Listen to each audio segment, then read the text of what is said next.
Hello, Commander. Hi, good evening. Good evening, sir. Oh, hello, Profulji. Good evening. So, कैसे हैं आप? How are you? Good. How was your trip to Bangalore? Good. Good. Krishna sir, thank you for joining us. Hi. Thank you so much, Arnab. Hi, Prafulji. Hello, sir. Hello. Hi, Krishna. Professor Balaji sir, thank you for joining us, sir.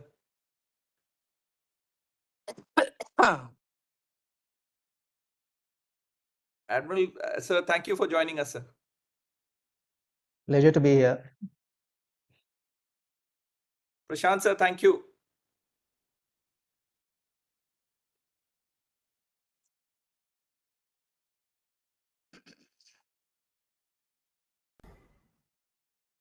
Hi, Arnab.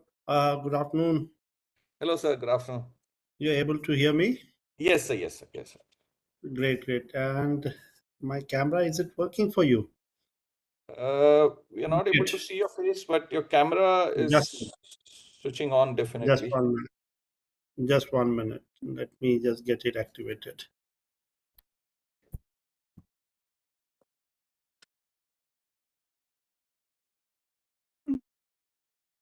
So I think it's time that we start.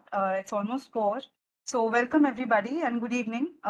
Thank you all for joining us for a very important webinar that we are hosting. The title of the webinar is Startup Opportunities in the New Global Order, a new perspective based on the underwater domain awareness framework. So as you all know that oceans underpin the global trade, energy, food security, climate resilience, and biodiversity. Yet underwater domain remains one of the least understood and most difficult spaces to monitor and manage effectively.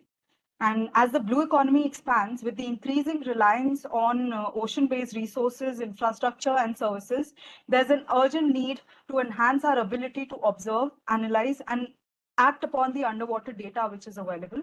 So this webinar will focus on how emerging technologies and startup ecosystems are shaping the innovation in the UDA space. A special focus will be on the pioneering work that Dhwani Technology Private Limited, which is a sister company to the Maritime Research Center. It is also a trailblazer in democratizing the acoustic awareness and underwater technology. NDT has developed innovative tools such as the shipping radiated noise tool, coastal management tool, sediment management tool, and many more, which utilize AI to monitor and mitigate vessel noise impacts. So we sincerely thank all our distinguished panelists for joining us today and for their valuable time and support. We are confident the session will both be insightful and educational for everyone who's present here. A gentle request to the audience, please keep your microphones muted while the speakers are addressing the audience. For any questions or comments, kindly use the chat box so that we can keep the session interactive and engaging. With this, it is with privilege that I invite our first honorary guest to take the floor. We have with us Commander P.K. Srivastava. A little bit about Commander Srivastava. He is a scientist G at the Ministry of Earth Sciences, Government of India. So I would like to straight away hand over the mic to Commander Srivastava for his kind welcome remarks.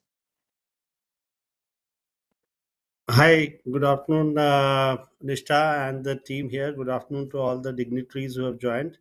I think I have an issue with my camera, but I am sure you're able to hear me. At present, I'll not keep everyone waiting. So we'll go ahead with the opening remarks. And as I say, thank you very much, Arnav and team from MRC for inviting me for this very interesting afternoon session on what are the startup opportunities for this new global order on a UDA-based perspective. It's a very appropriate and a timely uh, session, I would say, today, which is, I think, bringing together the members from the maritime community and the innovation ecosystem who can work together to look at how to harness the ocean's potential, not only from the economic perspective, but also from the angle of national security and the today's rapidly changing geopolitical situation. We all know that a lot of geopolitical changes are on the way, driven not only by the acts of economic activities, but also with regard to the climate and security nexus, and also the supply chains which are aligned with the oceans, and the dual use technologies. So in this scenario, if we look, we see the oceans not only just another body of water, but also of strategic and economic and security importance. Having said that, our blue economy vision of the ministry very clearly aligns with a lot of areas of convergence with the innovation ecosystem, as well as science-based ocean sustainability, unlocking new areas which are investable. Um, to navigate this vast opportunity, I think we need to have a systems approach, and underwater domain awareness is a key integrator for this different aspects, which not only aligns with the science, research, surveillance activities, and also brings about a unified framework. So for startups, UDA could act as an enabling architecture which can reduce costs. It could also promote shared infrastructure and standardizing of data and accelerate innovation and reduce options. Having looked at some of the areas where Nidhani and MRC has been working, we have been closely associated. In fact, the team from MRC was there with the ministry when we had a startup workshop about 3 weeks back at Delhi. We realized that public investments in ocean data, if made available through open standards, can be leveraged by startups to create new products with a strong domestic demand and for clear export pathways globally. Um, to conclude in the initial opening remarks, I would say by embracing the UDA framework, we can unlock a new generation of startups that will not only drive India's economic growth, but also secure our maritime future. Thank you very much, Nishta, at this juncture. Thank you so much, Commander Srivastava, for your kind remarks and for taking time to join us for this very important webinar. And the vision that MOAS has on the blue economy is something that we very strongly align with. And so thank you very much for joining us today. Now we'll move on to the next speaker. We have with us Dr. Commander Arnab Das, who's the founder and director of Nidhani Technology Private Limited and the Maritime Research Center. A little bit brief about Commander Das. He is a researcher, maritime strategist, and entrepreneur. He's the founder and director of Maritime Research Center and Nidhani Technology, and he's working on this unique concept of underwater domain awareness. Dr. Das served in the Indian Navy for over 2 decades, and he has earned his master's and PhD from IIT Delhi while serving as a uniformed officer, and undertook several research and development projects during his 7-year tenure at the institute. So I'll hand it over to Dr. Das for his presentation. Thank you so much, Nishta. Thank you, Prashant sir, for joining us. And you being from the ministry driving blue economy, it means a lot to us. And what we have tried to put together today is get a diverse set of strategists and experts to listen to us and give us guidance. I think the UDA framework, as you have also mentioned, is very well aligned to the national and the global vision.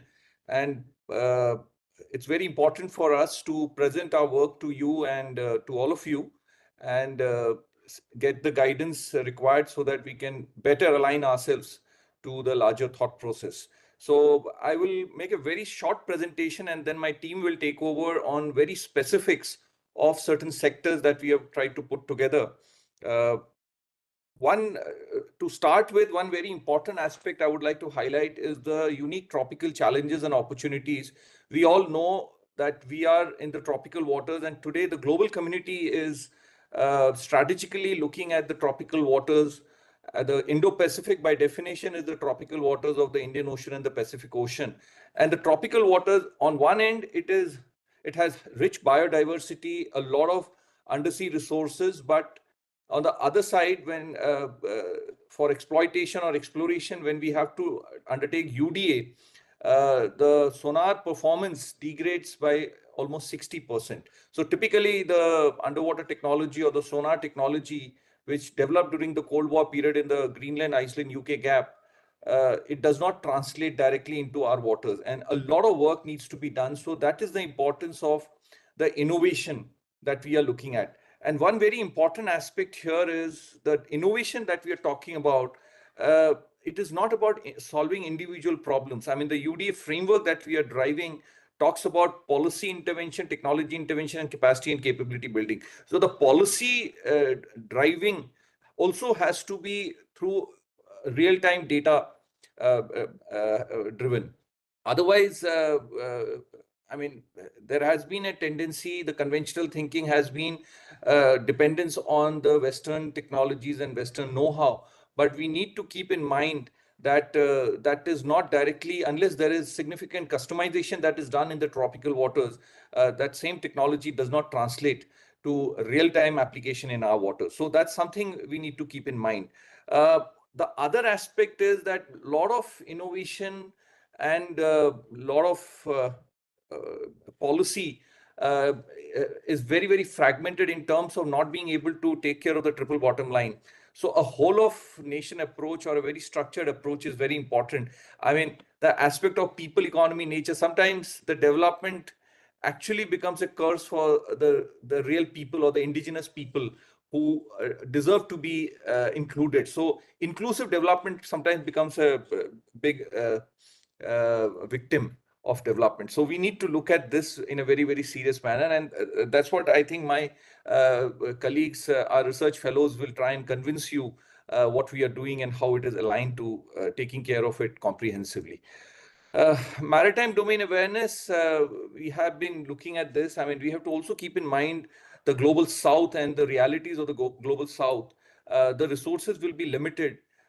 But on the other side, we see significant fragmentation among the various, I mean, the governance structure. So how, and also the maritime domain awareness is a term largely used by the security establishment, but somehow the defense budget or the security budget cannot do the heavy lifting that is required for the capacity building, and particularly as I tried to bring in the context of the tropical waters. So the indigenous technology development or indigenous R&D or the site-specific R&D that is required for the tropical waters will require significant resources. But I think the UDA structure brings in that aspect very clearly.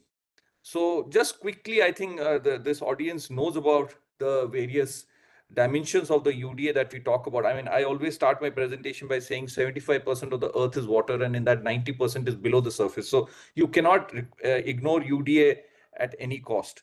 So just giving a glimpse, not getting into too much of details, there is so much of resources or so much of aspect, the opportunities that lie below the surface, or even the concerns of natural disaster also originates largely from the underwater space. So we need to be very mindful, and with the better early warning system, we can definitely take care. Even sustainability has to be monitored and managed. Even today, we need to use a lot of technology for prediction. And when we talk about policy, we have to have a significant scale of spatial and temporal horizon. I mean, I would say at least the entire tropical region, right from the Himalayas to the down, right up to the southern Indian Ocean, that has to be the spatial scale, and temporally at least 50 years. So again, here the data analytics will become very, very important, the prediction of any action that we take. So and how do we use smart technology? I mean, we cannot put so much sensors. So modeling and simulation becomes a very important aspect. So my colleagues will talk about each of those things. So this is the framework that we have come up with. And when we say framework, it looks at a structured, inclusive, and a comprehensive. Comprehensive means there is nothing that is left out from this framework. I mean, this will remain work in progress for a long time, but we are trying to make sure that we are able to cover as much. And if you look at the horizontal construct, all the 4 stakeholders broadly categorized into security, blue economy, sustainability and climate change, and also science and technology, or more appropriately now the digital transformation. But the core will remain the acoustic capacity and capability building. And also when you look at the vertical construct, we know very little. So a lot of sensing, analysis, and regulation. And when we talk about sensing, then we have an issue of the limited sonar performance. So how do we tackle that? So there's huge, I mean, each of these smaller cubes can become a massive opportunity for us to contribute, and the whole startup ecosystem can really get involved, and a very specific definition. But at the same time, you develop one capability, core capability, and if you know which are the stakeholders who are relevant to you, your viability becomes far better. So, I mean, we don't have too much time, but this is the framework that we have come up with. We've also got a copyright on this framework. This is the marine spatial planning. It should be talked about. So, I mean, this heat map or the spatio-temporal map gives us a better sense, right, as from a policymaker's perspective to an individual industry or a startup, how they can contribute and how they can position themselves. I mean, startups can be distributed geographically also, sectorally also, and through various applications. So once you develop a certain capabilities, and even for the policymaker, I mean, we are very grateful that MOES is represented. I mean, they can also kind of manage the distribution of resources in a manner that it covers the entire geography very well, and how various sectors can be managed. And we are doing this across. So this is, so the entire startup ecosystem can be driven through this MSP tool. I mean, what it represents is all this various applications, right, from fisheries, aquaculture, connectivity, and various other, I mean, underwater noise, even deployment of submarines or deployment of military assets. Everything can be driven through this. I mean, I can also use the word gateway, and a lot of information can be drawn from this tool that we are building. And from there, and also when a startup generates certain things, they can also give back to the system. And this has to be a nationally driven system where the policymaker gets very real-time inputs on what's happening all over. And so in terms of the startup ecosystem, to understand and to share, I mean, to see the sensor and the platform. So multiple startups can come in this space. Right now, we are heavily dependent on imports, but I think at some stage we should definitely focus on this. But the second part to understand, which is the data analytics, I think that has to be completely indigenously controlled. I'm using the word very responsibly, and also managed. And I think there is no dearth of talent, and huge. And here we can even make certain core areas. I mean, signal processing, robotics, they can be made as core areas serving across multiple applications. And the third is to share. Again, here it has to be customized to the specific user. Right from a policymaker, the policymaker will have a very different strategic requirement, but on the ground there'll be a tactical requirement which has to be customized, and that has to be. And I think there's significant talent existing in our country. Again, in terms of manpower, I mean, high-end data analysts to domain knowledge specialists, and so field deployment specialists, we can definitely skill our coastal communities or the indigenous communities or riverine communities to be part of this digital transformation by contributing to the field deployment. And a lot of traditional knowledge and traditional practices can be weaved in this part and taken forward. So I think I'll stop here. Back to you, Nishtha. Thank you very much, Dr. Das, for setting the tone of today's webinar and providing the desired direction to our team as they begin their presentation from now on. So in this segment of the webinar, four of my colleagues will discuss their research work on the topics related to the underwater domain awareness.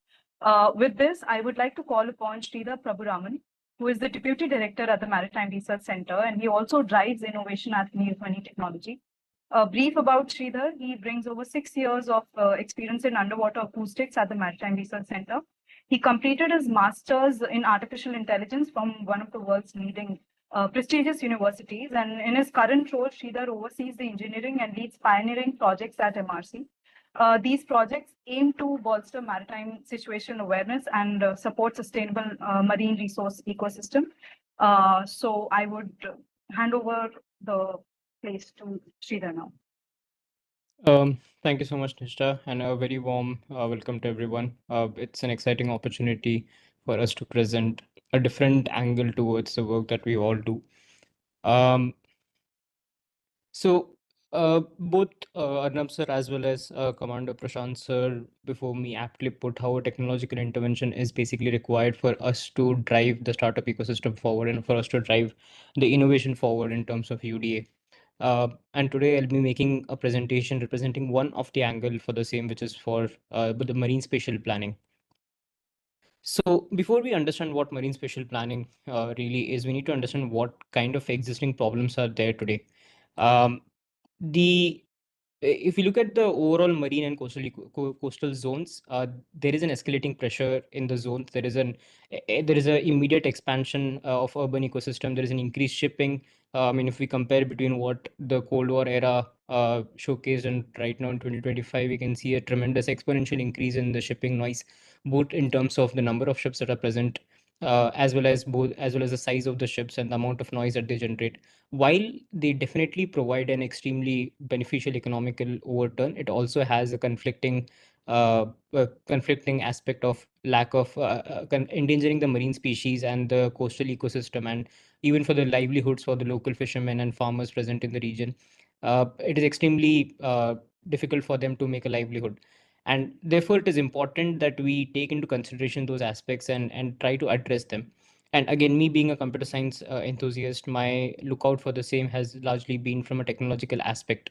And the problem goes beyond a lack of technological intervention. Again, as rightly put by speakers before me, it's also about the vulnerabilities in the sense of there is a very huge amount of lack of data sharing. No two stakeholders in the state are aware of what happens in each other's region. Everything is siloed.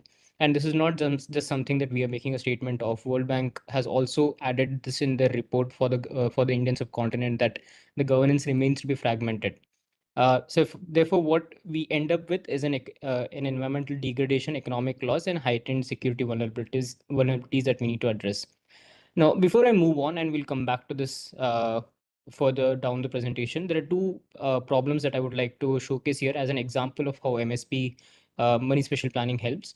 The first example is the construction of Whittingham Port project. When that construction happened, this project was said to have overseen a lot of local community needs and local problems. It caused a lot of soil erosion. The local fishermen were complaining that the fish stock is not there in the region anymore. Sea turtles are not present, and so on and so forth. There's a huge amount of environmental damage. That was one of the problems, and there was a huge amount of protest that happened because of that. The second example I want to showcase is how blue whales in off the coast of Sri Lanka has been endangered, and how the government had to take a standing to make sure that the blue whales are protected, because these are endangered species. And while I do understand that not all startup ecosystem does revolve around protecting the marine habitat, but we also need to realize that this also translates directly to economical profit because of the lack of tourism thereof that converges from this. So while we'll discuss more about the solutions for these two problems and how MSP helps solving these. It's first important to understand what we actually mean by the word marine spatial planning. The marine spatial planning, again, as Arnab sir also rightly represented, it's basically one particular system, one particular dashboard, we can consider it, where all the different important information about the ecosystem is represented for all the stakeholders to see in a single platform.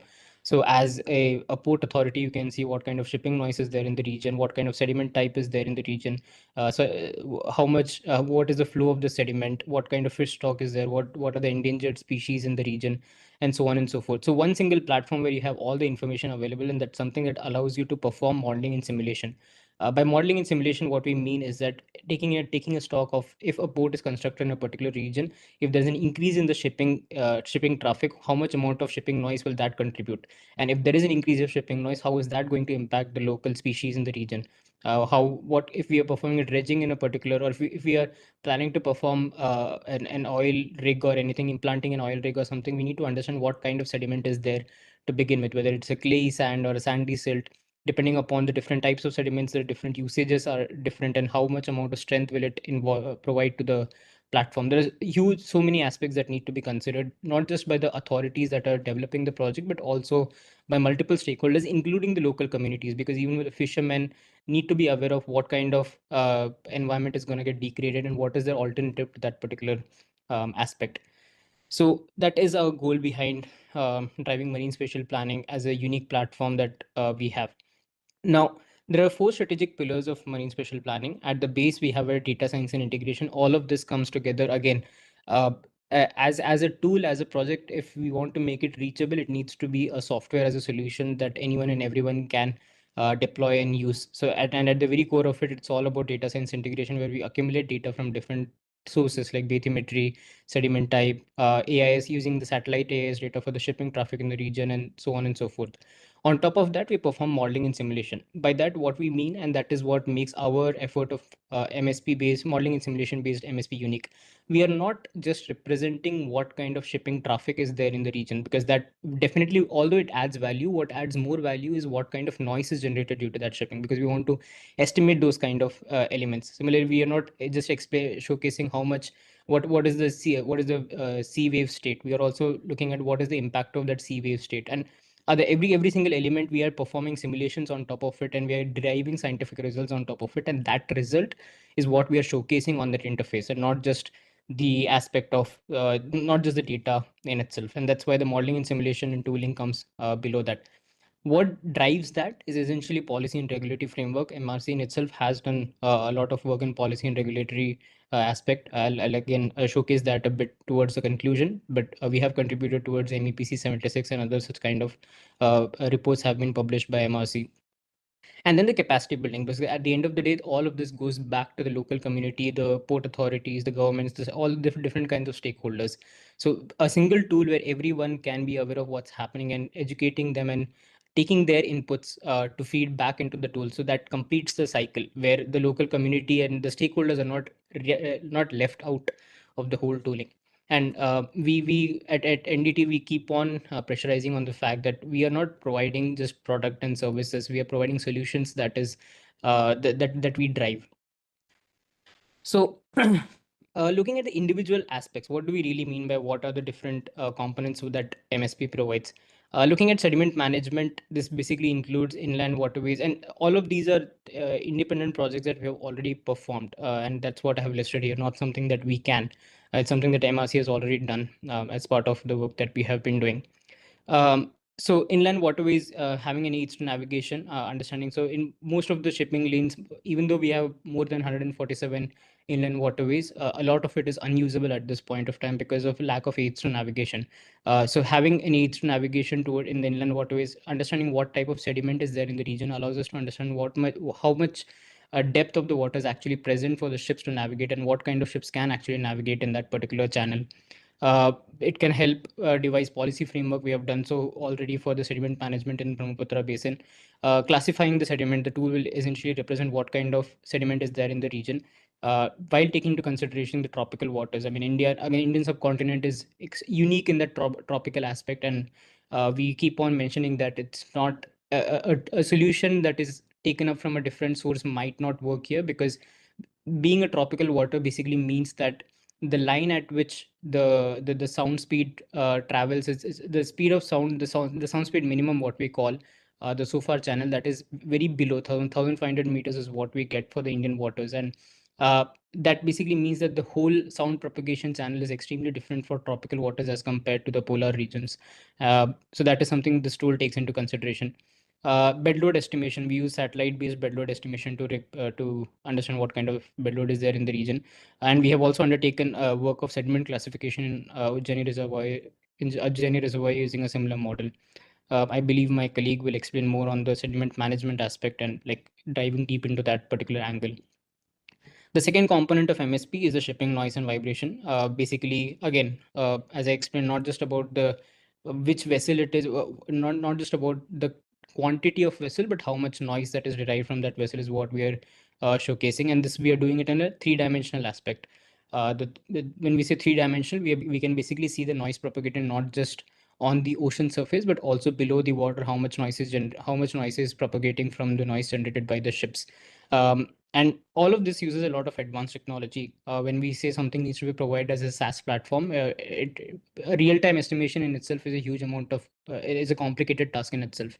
And we have designed and added our own neural network model for the same, where we, instead of calculating something, which is a mathematical model, which takes, if there are 1,000 ships and data points, that's going to take 1,000 times 1,000 n. What we do is use a neural network to perform the prediction, which is much more faster. So it gives us an exponential result. So we have included a whole lot of AI to make the process faster and make it much more easier and much more reachable to the local community. Acoustic habitat mapping is one more element of the MSP. Again, understanding what kind of whales, which are the different regions where we can find the presence of blue whales, dolphins, and sea turtles. All of that is what we have aimed and what we have mapped. Now, while some may question that all of this data will keep on changing, what we are doing is not just accumulating data from a single point and showcasing. Again, we are estimating based upon the physical parameters. So based upon what kind of temperature and what kind of nutrient concentration a particular species is present, we are basically mapping that based on the probability of the existence of those elements in the water, not just about where the sightings have been done, not just about where the whale sightings have been done, but based upon what food they consume, what kind of temperature do they reside in. So that basically captures not just the instance, or not that particular instant, but also the futuristic aspect of modeling where the whale will migrate if there is a difference in the temperature, or if the sea level rises, or if there is a due to climate change there is an increase in temperature, what kind of migration pattern we can look at. All of that gets accumulated, all of that gets covered into this particular aspect. And the same goes for potential fishing zones as well. The other aspect again is urban flood mapping. Now, urban flooding is an increasing phenomenon that we are seeing, especially across the Brahmaputra region. We have done an urban flood mapping using the tooling for the Brahmaputra region, where we basically identify, in case of an urban flood, what kind of an or what kind of population is going to get affected, what amount of cropland is going to get affected. So you can simulate and understand and be prepared before a flooding happens. And this also takes into consideration the amount, the elevation level, the drainage system in the region, and all the other different factors that contribute towards the flooding. So it's not just about how much rainfall is there, but also about what kind of runoff is happening of that particular water. And if it's near the river, then what kind of river discharge we are looking at, and so on. So it takes all of that into consideration, and we have modeled everything to add into our MSP toolkit. Moving forward from a maritime security perspective, it basically involves collision avoidance system and dark ship detection, both of them using a similar kind of an algorithm, but basically using the AIS data to first. So there are two elements we have taken into consideration. One is the satellite image, as well as the SAR image, as well as the AIS data. AIS data allows us to get information of what are the ships present if their AIS transponder is on. But there is also an aspect that if there is, again, as Arnab so rightly mentioned, the next 9/11 or 26/11 might not happen using land. So, and these kind of vessels, if they are parting in any kind of illegal activities, their AIS transponder is off. So we use our detection to identify the vessels and classify what kind of vessel it is, whether it's a small fishing vessel or it's a large vessel.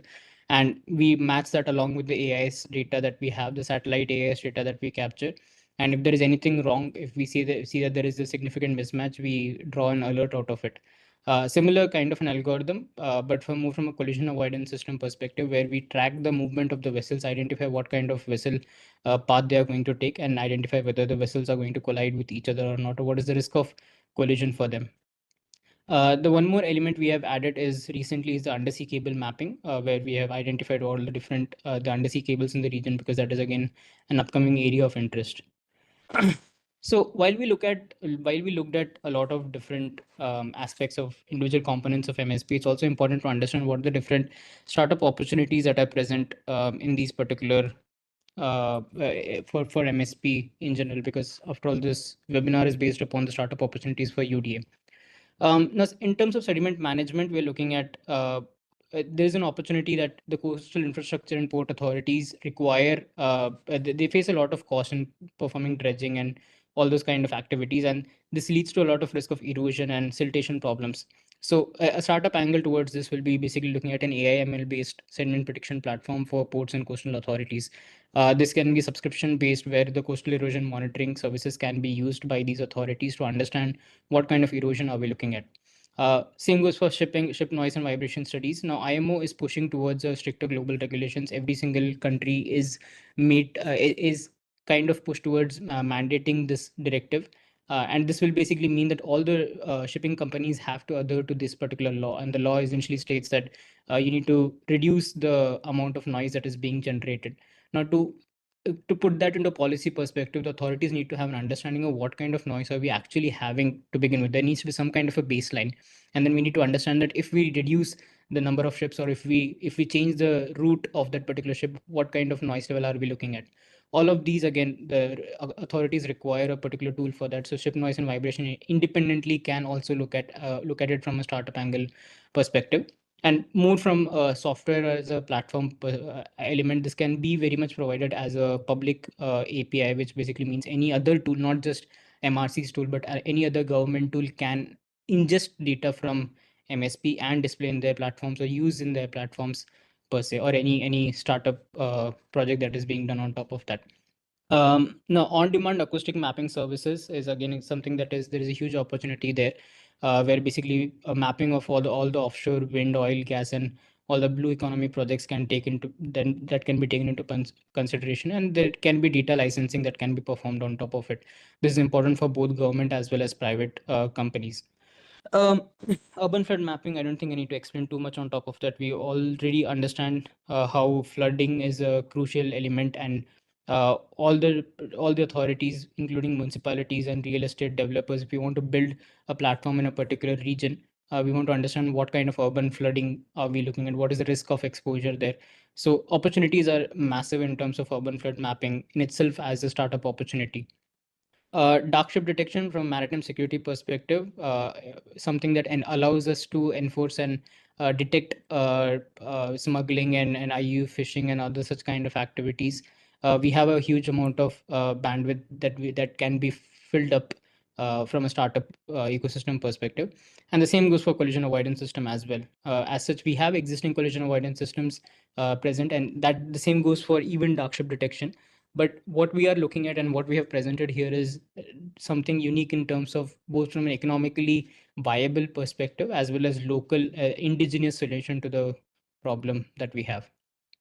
Now, just to drive a bit more on the MSP aspect, we looked at the two problems that I had initially mentioned. One is the Whittingham Port project, where allegations were made for port construction that led to erosion and displacement of fishing communities. Now, having had an MSP tool, which basically integrates all the sediment transport and simulations and allowing it to predict the erosion and deposition, this basically would have given the planners a long-term understanding of what kind of stabilities will be there in the shoreline, and which kind of dredging and seawall design should have been used to minimize the erosion. Again, the idea is not to support one solution over the other, but try to move the economic viability of a project forward while making sure that the coastal community is not severely impacted. So it's finding a balance between the two. And this kind of what if scenario planning is something that is extremely required.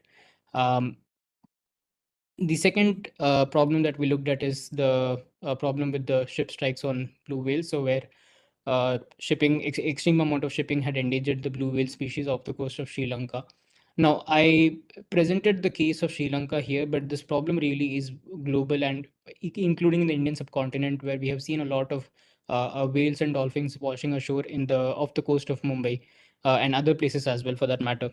And the reason why I chose Sri Lanka as a example here is because they have proven that they have performed a study, and they've basically proven that by just shifting the shipping lane by 15 nautical miles, they were able to reduce the collision risk by roughly 95% with these whales and dolphins. Now, this kind of a study, this kind of an example proves to us that this is something that has been done before and it is something possible. But we still need a technological intervention, in the sense we still need a tool that tells us that how much can we shift the shipping lane to, and where is the existing habitat of these blue whales and other endangered species for that matter, where those habitats persist. So we already have data enough on that, and this MSP tool will definitely allow in driving these kind of solutions forward, which are proven to be working. Right. Shifting from the MSP, one other thing that I wanted to represent here is also the passive sonar simulation toolkit that we are working on. While MSP is something that integrates all the different components together, one of the component that we're also trying to add into it is the element where, from a maritime security perspective, as a undersea vessel, being able to understand where you are the most vulnerable, which position you are the most vulnerable in, and in which position you can effectively deploy your submersible to gain the maximum amount of signal strength. That is something we are trying to devise right now. What this essentially means is that, as I mentioned, tropical waters are very different, which means the SOFAR zone, or the depth at which you get the least amount of transmission loss for signals is 1,500 meters, which is extremely deep for any submersible to be in without and withstand that kind of pressure. So then we need to identify that within the given region and within the given location, what is the best spot that we can obtain. And we have developed a tool on top of that where a user can select the sender and the receiver locations, and it tries to identify what the different angles that the signal will basically take. So there is a concept of what we call as a shadow zone, which basically means that if you identify a receiver is at a particular vicinity from you, we can identify where the signal will not reach much. I mean, the probability of detection is the least in which zone in the given region. And that is what this passive sonar simulation is basically all about. So concluding, again, we have done a lot of work on the MSP front. We have submitted papers on to the MEPC 76 and 81 as well. We have almost completed writing a handbook on marine spatial planning. We have done case studies on geoeconomics of UDA and IOR and the accounting frameworks for blue economy and UDA, all of which spans from our understanding of marine spatial planning and modeling and simulation based MSP that we are driving forward. So therefore, MRC and entity as an organization is not just ready for what is about to come. We have already built on top of it. And more importantly, these solutions that we have mentioned is something definitely we feel will drive the UDA, not just UDA, but Indian subcontinent as a main leader in the underwater domain awareness moving forward. Before wrapping up my presentation, I've spoken about a lot of different angles of MSP, but I think it would be nice if all of us could see one of those components at least in showcase. And I would like to request my colleague Ganesh to make a small video that showcases the shipping related noise estimation tool aspect. Ganesh, if you could please. Right. Sridhar, keeping the time in mind, is it okay if we take the video later, like after Yeah, all the yeah. presentations are done, so that we have like enough time and we can take it up at that. Thank you. Thank you. Thank you so much, Sridhar, for your comprehensive presentation. And with this, I'll move on to the next presentation and the next presenter. With this, we have Romit Kavre with us, who's a research fellow at the Maritime Research Center, specializing in the domain of sediment management. He has a BTech in civil engineering from IIT Delhi, and his work at MRC focuses on the aspect of inland and marine sediment dynamics, sediment classification, and predictive analysis. Over to you, Romit. So hello everyone, I'm Rumit Kaure. I'm currently working on the sediment management in the tropical waters of Indo-Pacific. So here we will be going to explore what is the critical challenge when we talk about sediment management, especially within the complex and the dynamic tropical waters of the Indo-Pacific. Basically, we have to look into what is the nuances uh, of the sediment related challenges, what are the technologies that are able to solve these very specific problems, so that we can turn the tide from a reactive to a proactive approach. So when we talk about sediment management, if I want to just define it, it's nothing but handling the soil which comes down with the flow of water through our water body. So it may be silt, sand, or a mixture of them. We focus mostly on two aspects of sediment management. One is the sediment transport modeling, or the sediment transport, which deals with the sediment dynamics, the flow rate, what is the bed load, and all the associated phenomena of accretion and erosion. And the other is the sediment classification, which talks about the what kind of sediment, once the sediment is deposited, what are their types, what are the engineering characteristics, and how that affect the other related processes like dredging or the bearing capacity. However, today our approach in this management of sediment is mostly a local one. It is mostly tailored to any disaster, and it's not based on a predictive analysis. So what we are trying to do is having the predictive capability to develop a proper sediment transport model or a sediment classification model. Now, but we need to understand why does it matter, especially when in the Indian context. The Indo-Pacific region, we have rapid unplanned urbanization. We have a lot of which encroaches on the natural floodplains also, and putting immense stresses on our drainage patterns, on the river systems, and on our water resources. Apart from that, the Indian Ocean region poses significant knowledge gaps uh, uh, regarding how the human interventions affect the sediment related processes, how the local sediment dynamics are behaving in the particular region due to the variation in temperature, due to climate change, due to various other anthropogenic activities like the shipping lanes, oil, and other resource extraction. One of the uh, uh, major you can see how the scale of sediment management is through this picture.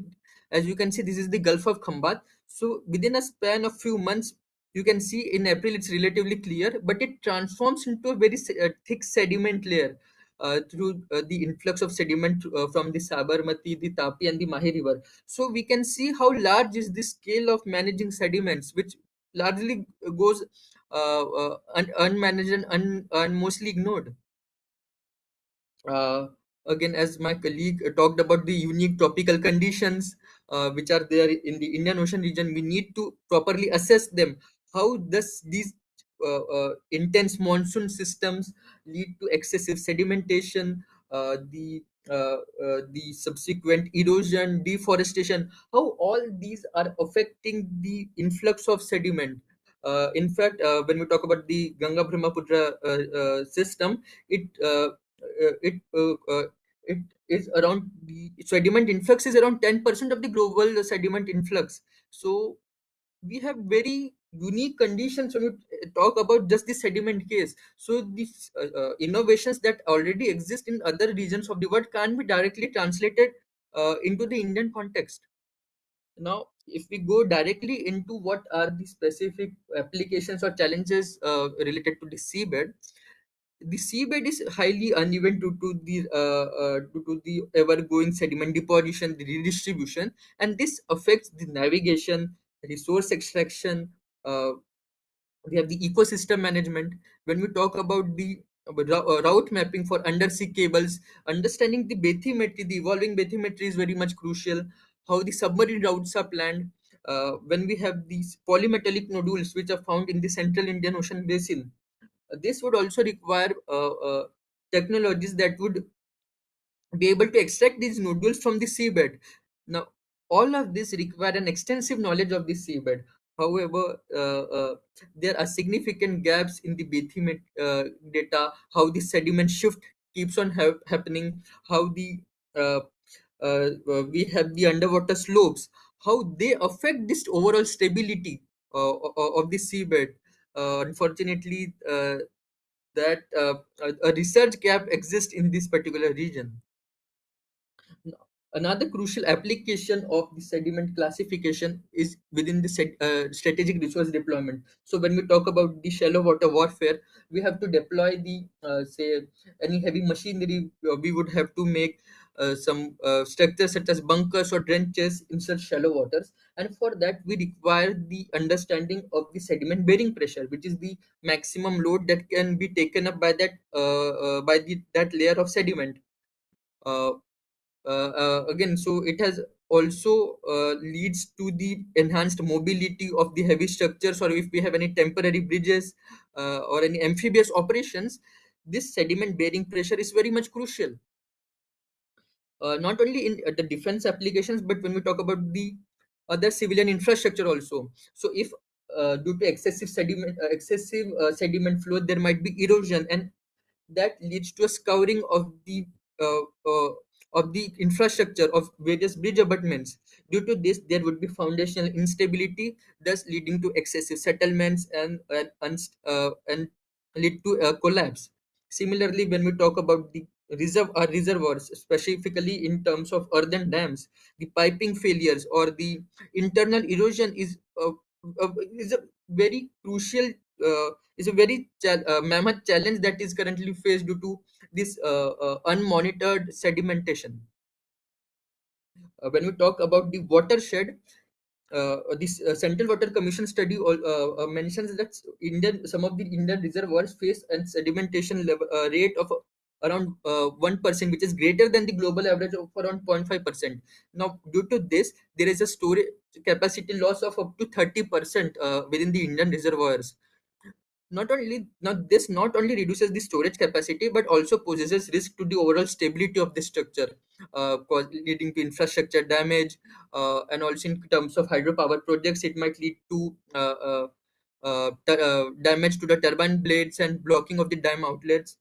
Furthermore, the sediments also include a lot of nutrients or toxic metals and also lead to an increased turbidity.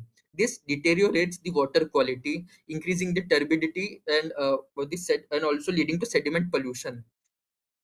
Now, apart from that, there is also entrapment of the sediment upstream due to the dams, so that there is a very restricted flow of sediment downstream. Now, this affects the habitat, the marine ecosystem, starving downstream rivers of sediment, which might be feeding nutrients to the uh, uh, marine ecosystem there. So, and the water quality which is deteriorated might also have effects on the human health. So challenges are wide ranging, right from the people to the economy to the nature. So what is the solution? So we are proposing the technological aspects of sediment transport modeling. If we can able to predict what kind of sediments are there, how the flow would look like. It would take inputs about the data, about the flow conditions, what are the type of sediment, the sediment characteristics, what is the topography, and then physics based equations would be are solved based on which are based on the FEM or the FDM methods. And then we could have a spatial distribution of the sediments, creation of a digital twin of a particular system is uh, uh, is a is a very is the potent solution for this. Now, once we have such kind of sediment data, this can be used to predict what are the excessive sedimentation hotspots. Our navigational channels are very much crucial, and excessive sedimentation might lead to a reduced draft. And for that, we would require frequent dredging. However, this frequent dredging would be costly, and it would have effects on the ecosystem as well. So there should be proper prediction which may be able to identify what are the hotspots over the flood seasons, so that we are able to forecast what is the sediment volume that needs to be dredged, thus improving our efficiency and also reducing the operational cost when it comes to dredging. But again, dredging is a short term solution. For if we have to provide some alternative long-term solutions of sediment routing, say cell traps. This data can be again crucial for long-term planning and decision making. Again, when we talk about the ports, you can see in the animation how long-term unchecked sedimentation can build up over years.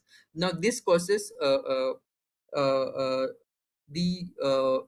this causes damages again to the port structures due to excessive erosion and scouring. There is also environmental compliance that needs to be followed, as excessive sedimentation would lead to excessive turbidity. And once this sediment with the dead sediment, its engineering characteristics are found out, it can be again reused for the infrastructure work itself. So there is an reuse of the sediment, so a circular kind of a thing may be worked out. Another tool is the remote sensing, where we take satellite imagery to track sediment across large temporal and spatial scales. And then through this satellite or the SAR images, we use some mathematical or machine learning models like the support vector machine or an artificial neural network, and then extract some features. These features are then translated to the parameters which which talk about the sediment bed load capacity, so that we are able to estimate what kind of sediment would be flowing through particular time of the year. Uh, Apart from that, we are also working on a undersea cable mapping. So we have found out this capability mapping in order to see what is which nations have the laying capability, the repair capability, and the destruction capability of the undersea cables. And also we are able to identify uh, what are the earthquake fault lines, the marine protected areas, the coral reefs that might uh, uh, uh, that needs to be properly taken in care whenever a new submarine cable route is to be planned. Now, another aspect that we are working on is urban flooding. As my colleague also talked about, that urban flooding is one of the major challenges. 2015 Chennai flood caused around 15,000 crore plus economic losses, and it is a recurring event. So what we are proposing is to have a digital twin for our drains. We could have the total drainage system simulated, and with the proper input data for rainfall, the bed loads, and the network maps and the sediment types, we could model the flow of water, the peak intensity of the floods with and without the sediment, so that we can understand was the how much is the variation in the response with the inclusion of the sediments. Now this would be able to generate hotspot maps, predict the flood levels, and then come up with mitigation strategies, so we can have long-term sediment solutions. In the warm waters of the Indian Ocean region, we have another challenge of biofouling. So these invasive species conquer the submerged structures, and they add to the drag, they increase the fuel consumption, and also maintenance cost increase. There are some toxic anti-fouling paints that have been developed, but what we are looking into is the acoustic anti-fouling techniques, which is a more eco-friendly and a more eco-friendly solution. So it would basically look into a simulation based a model which would take in what is the hull geometry for various ships, what are the specific regional data including the environmental, hydrological, and the biological data, and then based on that, using the finite element analysis and some prediction models, we would be able to see what would be the biofilm growth, what would be the pressure thresholds, and then finally able to see the effectiveness maps of the transducers, how those transducers can be placed within the hull, and then optimize that configuration to have the maximum of anti-fouling characteristic. Now, all of the technology needs to be validated across the ground realities. One such study which was carried out was on the Khadakwasla field study, where acoustic survey of the Khadakwasla lake was carried out using this acoustic sonar sub-bottom profilers, and based on that, the raw acoustic data was gathered. Then data processing algorithms and other mathematical models they were basically used in order to filter the noise from the raw data, and then translate that information into parameters that can be correlated to the sediment patterns, here being the reflection coefficient. And from the models and the sediment samples, we were able to see that the mostly Khadakwasla was from in the domain of sandy silt. A similar exercise is being carried out in the Ujjaini reservoir, where we have carried out the quantitative and the qualitative assessment of the sediment, along with the remote sensing and sediment transport modeling of the sediment flow that would come in from the various sources, so that we could have an overall impact assessment of the sediment influx. So with this, I'll end the discussion here. Thank you, everyone. Very much, Romit. So now we'll move on to the next presenter. We have Shlok Nimani with us, who's a research fellow at the Maritime Research Center, specializing in the domain of coastal management. He has a BTech degree in electrical engineering from IIT Bombay and an MTech specialization in VLSI and computer architecture. His work focuses on the aspects of fisheries and aquaculture and building innovative solutions to enhance the sustainability and productivity of the coastal economy. So over to you, Shlok.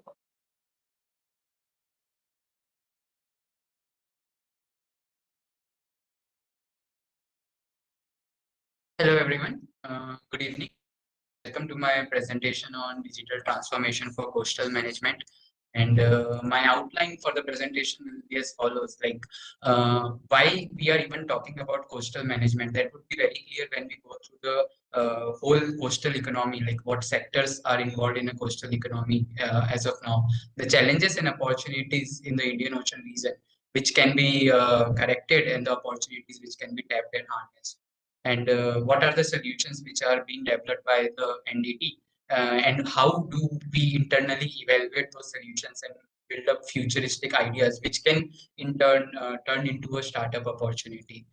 So the coastal economy today is not that routine beaches, or first thing would come out is a farm fisherman in a boat. It's a lot more than that. The current landscape is dynamically changing with many sectors, including fisheries, oil rigs, salt plains, the undersea biodiversity, aquaculture, as well as port and shipping coming into the picture. For today, we will focus more on the fisheries and aquaculture part of it. So currently, if I give you the overview of what fisheries and aquaculture entails, so in the past 7 decades, we have seen a monotonically increasing growth in the fisheries and aquaculture sector in terms of the production. So if we try to bifurcate fisheries into the capture fisheries as well as the aquaculture, which is the cultivated fisheries. So the fisheries culture, the aquaculture has outpaced the growth of capture fisheries very recently in the past decade. And why is this curve of capture fisheries being stagnant in past 2 decades? There has been regulatory measures, as well as there are certain things which we might need to look at behind this stagnation as to why capture fisheries got stagnant. If we talk about what is the share of the species in or the organisms in the sector, so mainly it is dominated by the fish, as well as then apart from fish, it's the crustaceans, which include shrimps. And in terms of species, the Vaname shrimp, which is one of the major part of export basket of India's export trade. So that is one of the major species being grown. And out of this 7 million tons we are seeing, India grow close to 0.7 to 0.9 million tons out of it as a part of its aquaculture activities of Vaname. So even if we are seeing a stagnant capture fisheries, one of the major concerning point which comes to us, as Sridhar and Arnab sir also pointed out, that the overfishing has been rampant. If we see the past 2 decades of even if I say that capture fisheries is stagnant, but we see that share of overfishing has increased. So what we are currently seeing is that the fish stocks are declining, but the share of overfishing is keeping this industry at the same level. So what is the way we can make or bring the idea of sustainability to it? Because if we see throughout the globally, Asia is the region where there is the highest pressure on the inland fish stocks. So it's about the increasing production. So what is making this industry lucrative? So currently the industry is on an uptrend, with various sources citing the industry size to be close to $300 billion, with a positive CAGR of close to 4 to 7% per annum for the next decade. And one of the largest producer market is Asia Pacific, where the China is having the largest share, followed by the other countries. So where does India fits into all of this? As I already mentioned, for India, the seafood is also one of the major drivers of its foreign exchange, as we exported close to 60,000 INR worth of seafood in the recent years. And recently in the union budget, this sector has also been termed as a sunrise sector. So there is something which is being actually associated with this sector that can be harnessed for the betterment of not just the corporates, but of the small scale farmer, which actually depends on this for his or her livelihood.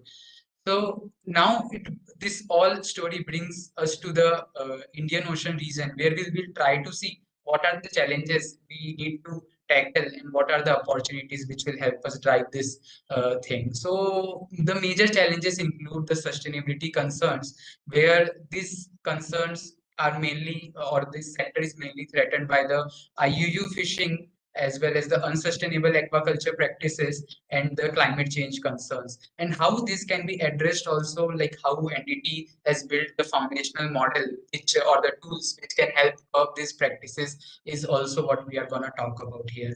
So in very generic sense, if I say what is IUU fishing, so it is something that you have a regulation in place to curb the capture fisheries production which is happening in an illegal manner, where people are not reporting the true catch. So if I say regulatory bodies are trying to seize the vessels which are going cross borders in the regions where there is no fishing allowed. So if we talk about how it can be curbed, basically, as Sridhar also mentioned, if there are transponders not being hidden, or let's say they are doing some false identification on their vessels, so the identification or tracking becomes a more difficult, and that's how these people are trained to do all this. Because currently also, even after all these technological advancements, it is being said that the total production in recent years, out of that 13 to 31% is from the IUU fishing activities. So this is a very generic example of how few people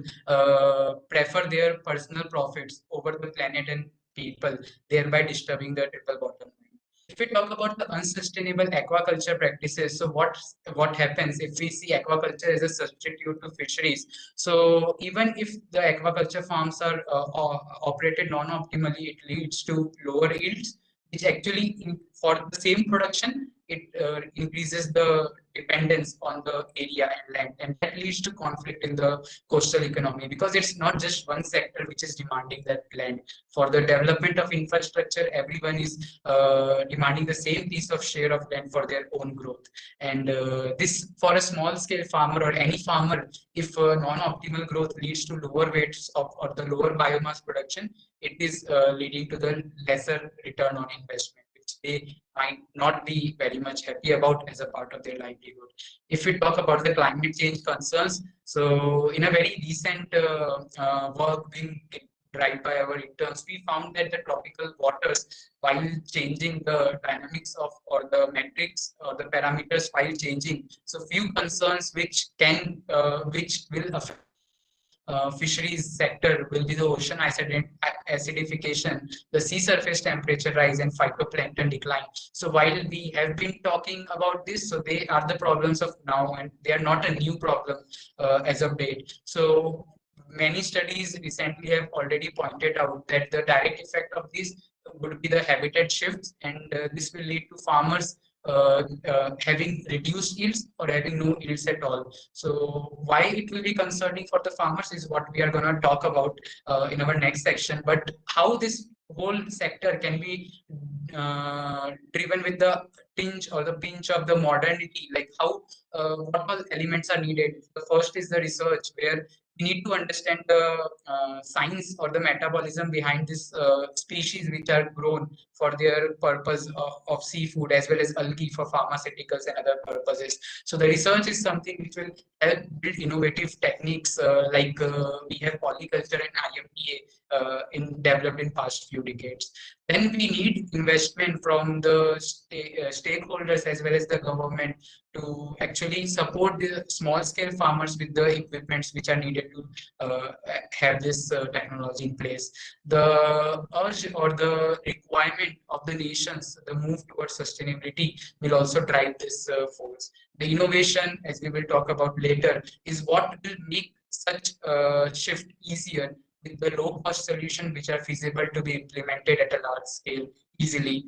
And the ROI and growth with these solutions in place, if farmers are getting more revenue, if they're getting better yields, they will be very happy to adopt them. And the demand, while I said that the fisheries is stagnant, but the consumer demand for seafood as a sustainable source of protein will keep this sector having demand higher and higher over the years. So the aquaculture needs to keep up the pace and in a sustainable manner. So what are the solutions developed by NDT in this regard? First of all, we will talk about our area production in yield analysis and how does it helps in optimizing the productivity of a farm.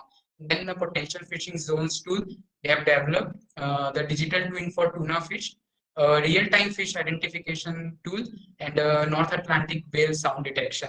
So we will talk each one of them, starting with the area production and yield analysis. So this application helps in driving technological, political, policy related, as well as the capacity and capability building interventions into the aquaculture. So how does it work? So at the back end, it's the MRC's developed modeling and simulation approach, where we try to create a black box model for the species which are as a part of aquaculture. So let's say, for an example, the environmental parameters or the cultivation parameters will act as a proxy, and a seaweed is a kind of a black box model which will take these parameters as input and give the output as the growth rates and survival. Then we can simulate it across a varied range of conditions to identify which are the optimal growth conditions, and if this can be disseminated to the farmer, they can actually check this in the real time. The model used behind this is a regression model based on its ability to work with the continuous data, and we also have an iterative correction methodology where we take the inputs from our ground stakeholders and implement those time to time.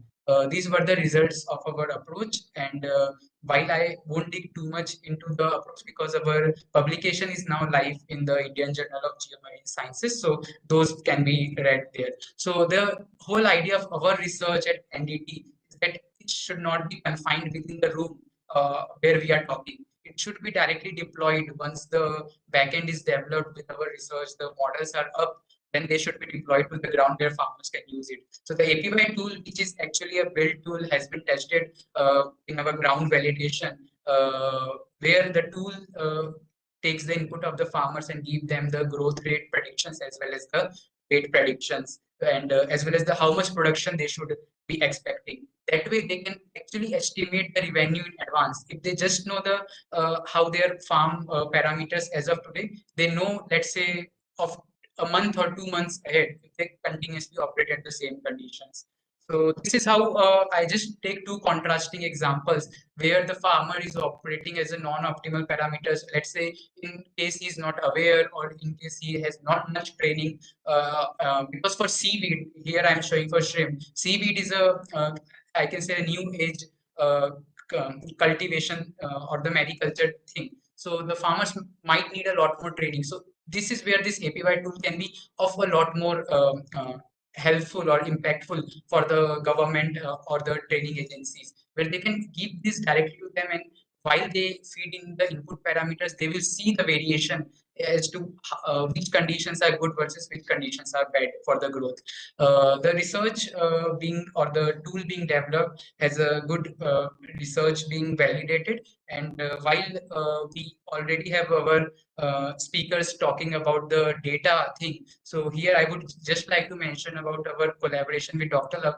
Abdul Rahman years back, where they carried out a research on extensive research on shrimp farming, so that the data we could get helped us in publications further in IJMS, World Aquaculture and Fisheries Conference, as well as we are participating in the Conference of Ocean Engineering at IIT Madras recently with our publication in Springer. I would just like to give you how this tool will be live in usage. So let's say our tool is deployed on a cloud server, and there is a sensor which is being deployed. So the sensor senses the pond parameters and send the data to the backend. And at the farmer's phone, he receives all going good. But over time, what happens is that the pH and dissolved oxygen tends to deteriorate because of the growth of the culture. And that way, if the farmer is not operating, let's say, aerators and all, or not having the lime and all being done time to time, or the water recycling, then the farmer will get the alert to actually correct those things. So that way, this tool can be helpful for farmer for remote monitoring also. Our intern Jeevan is driving the potential fishing zones work, because it is a issue that with the higher fuel cost, if the habitats are being shifting, so the higher fuel cost when farmers need to do multiple trips to find the same amount of yield will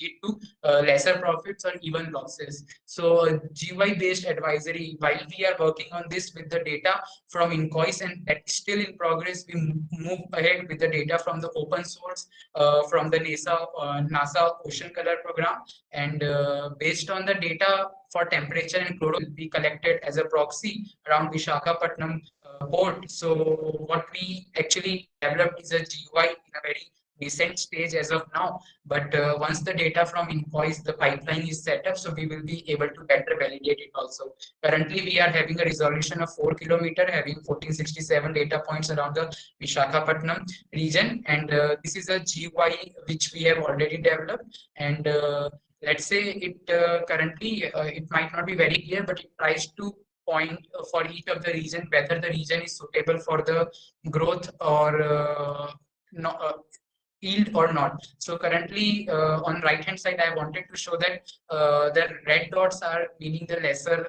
chances of finding the fish. So in October, basically August to October, the red dots are more, leading to lower fish catch, and that we try to validate with AI responses also, where it tend to match for few months in the season. So next, we are trying to build a digital twin of tuna fish, because in the Union Budget 2024-25, the government's plan is to harness 60,000 tons of tuna landings in Andaman and Nicobar.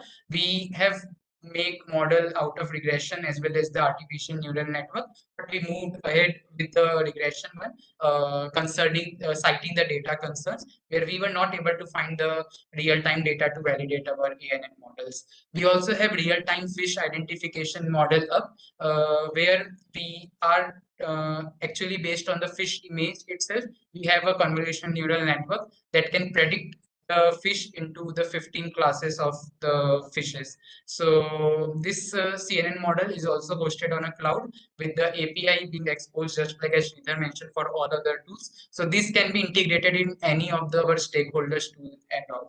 So this helps in real-time stock monitoring, as well as in future, if a model can be expanded to see the image and also identify any disease-related markers on the fish, that would be of very great usage to the farmers community. Finally, the North Atlantic whale sound detection, where we are trying to actually predict based on any audio clip if there is a North Atlantic whale sound in it or not. So we have moved ahead with a random forest classifier with features being MFCC, spectral coefficients, and spectral bandwidth. We are also working on creating this noise synthetically, but as of now, the work covers the prediction for whether a sound is belonging to a whale or not.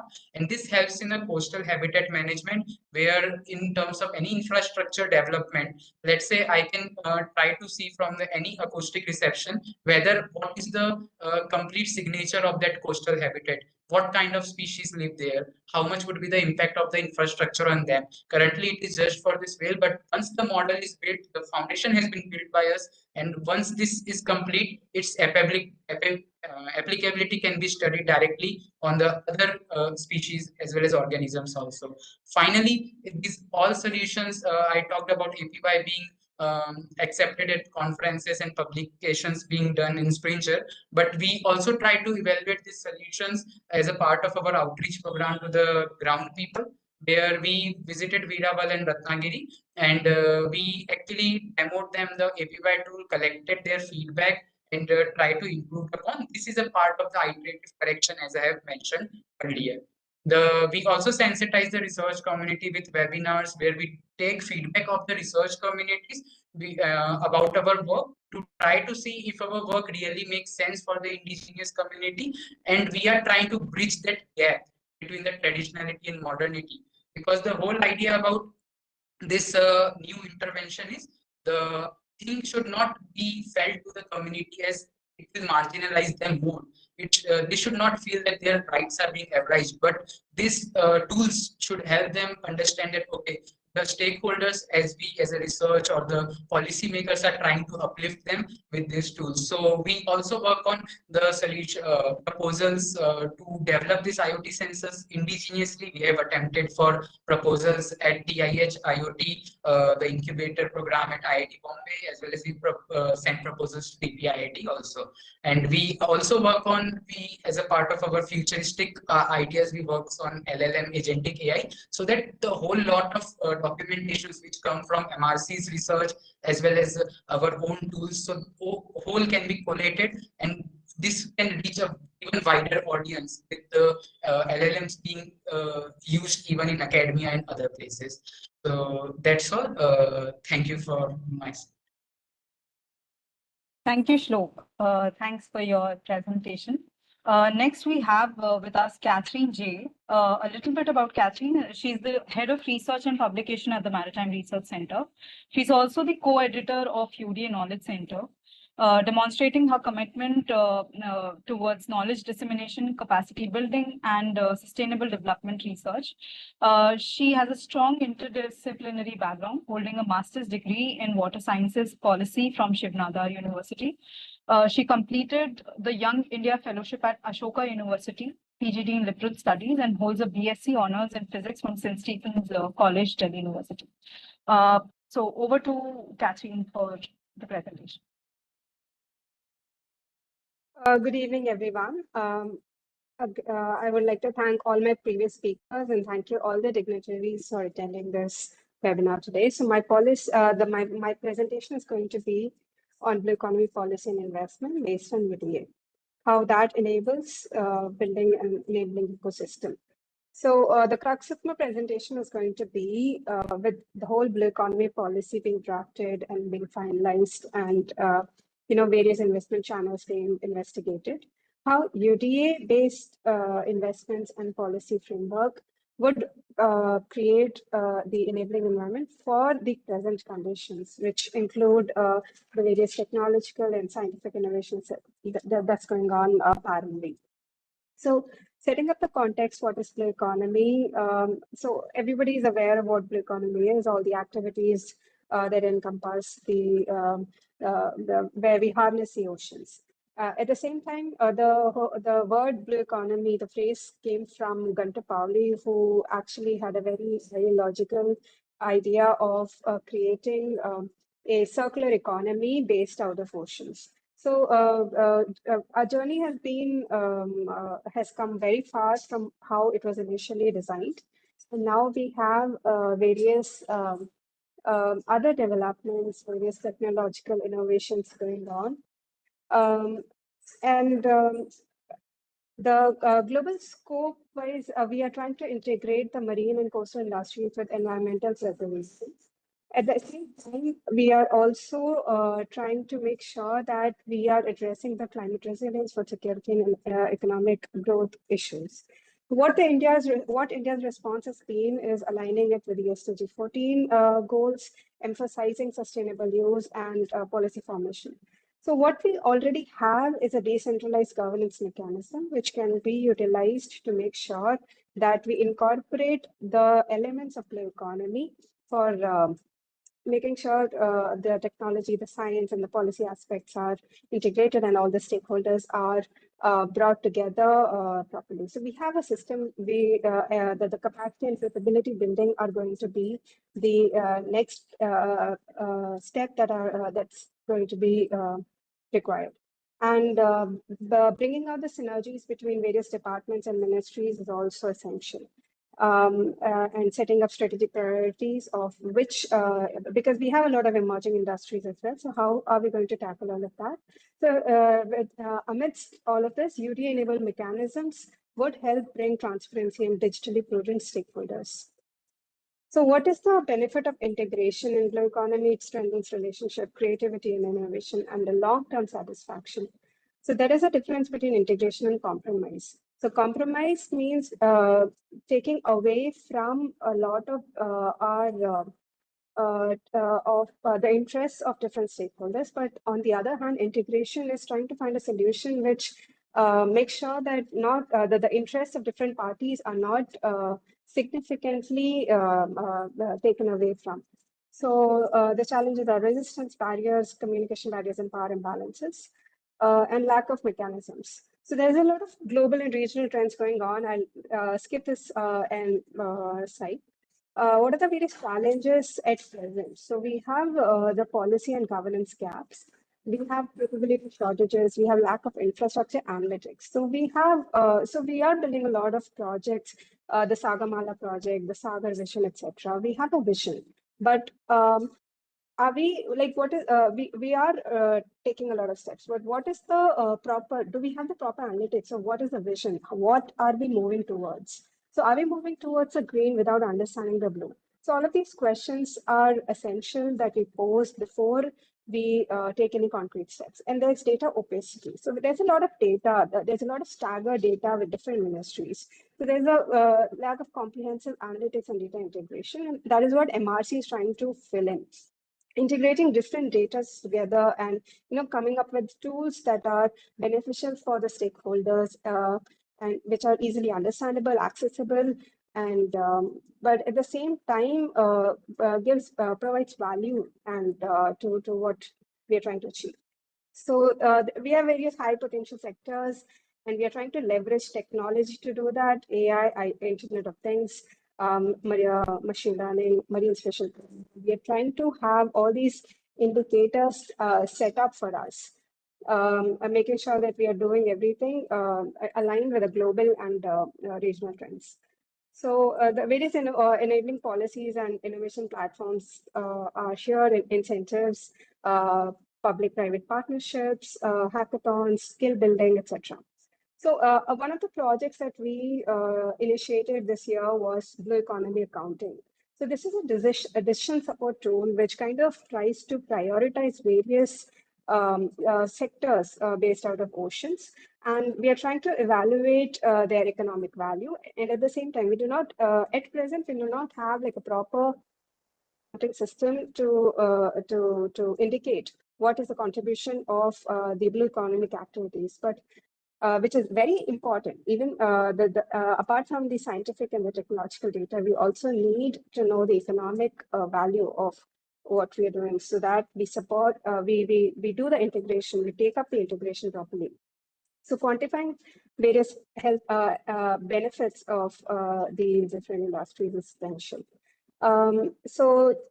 This was basically a project where one of our interns from Kerala, she visited the field and made certain observations and tried to make a formulative framework. And this is an ongoing project.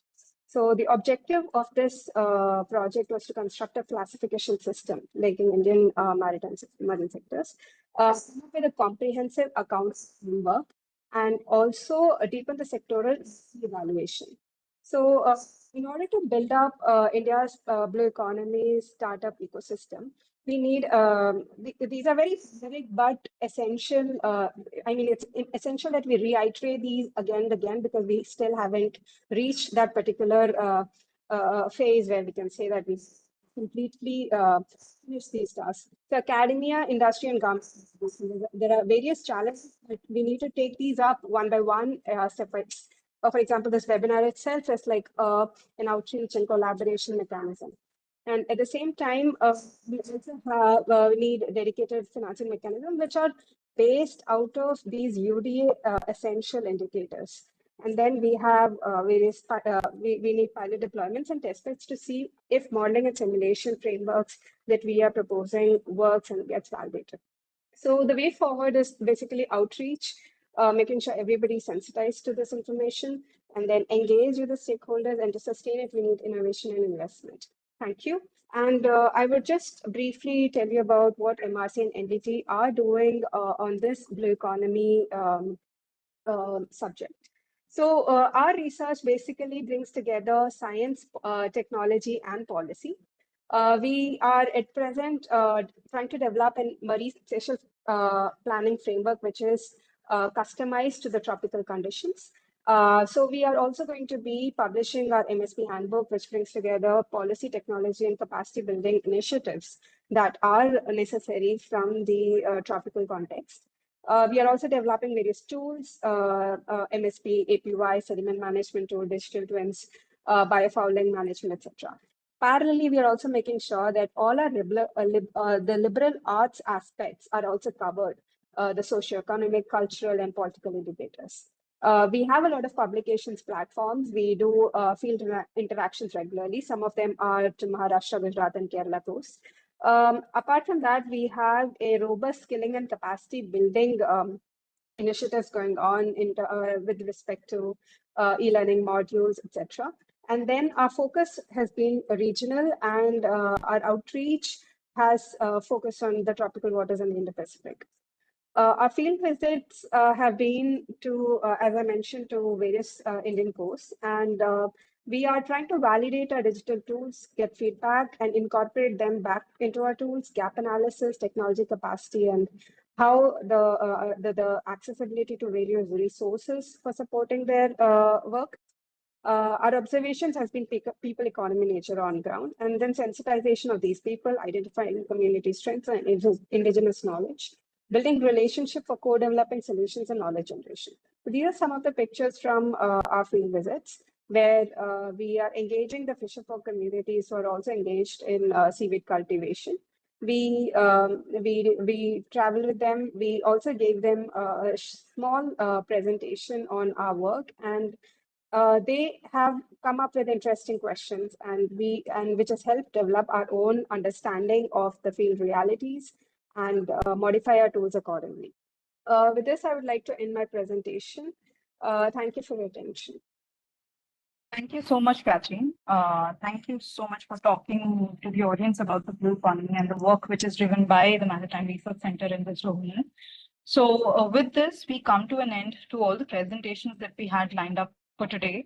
And now we'll move on to the next segment of today's webinar, which is about the interventions and comments by the special dignitaries that we have with us today. So first of all, I would like to call upon Mr. P.V. Krishna, who's the founder of iTrade Analytics and former managing director of Goldman Sachs here. So a little bit about Mr. Krishna. He serves as the partner at City Investment Trust, a significant leadership position that highlights his continued influence in the investment and financial markets. He remains active in India's financial and policy ecosystem. Mr. Krishna led Goldman Sachs ECM business in India. He departed the firm in June 2016 after a notable stint. Before joining Goldman Sachs, he worked at the Morgan Stanley from 2011, where he built expertise and gained high-profile experience at ECM. In 2011, Goldman Sachs India appointed him as the managing director and head of capital markets, a key leadership role. So over to Mr. Krishna for his kind remarks. Sure. Thanks so much. Thanks all the participants for giving us very insightful actually work. I would say in terms of, I'll actually make very specific points without spending too much time. Number one, each one of them in terms of an opportunity set is large. I think what is currently being laid out is at this point of time seems to be only scratching the surface.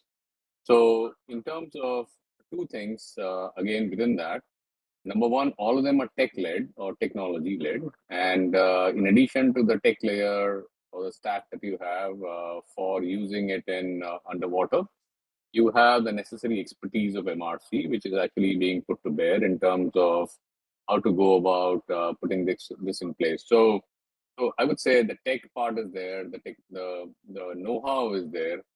The key thing in terms of all of this always lies in terms of commercializing it.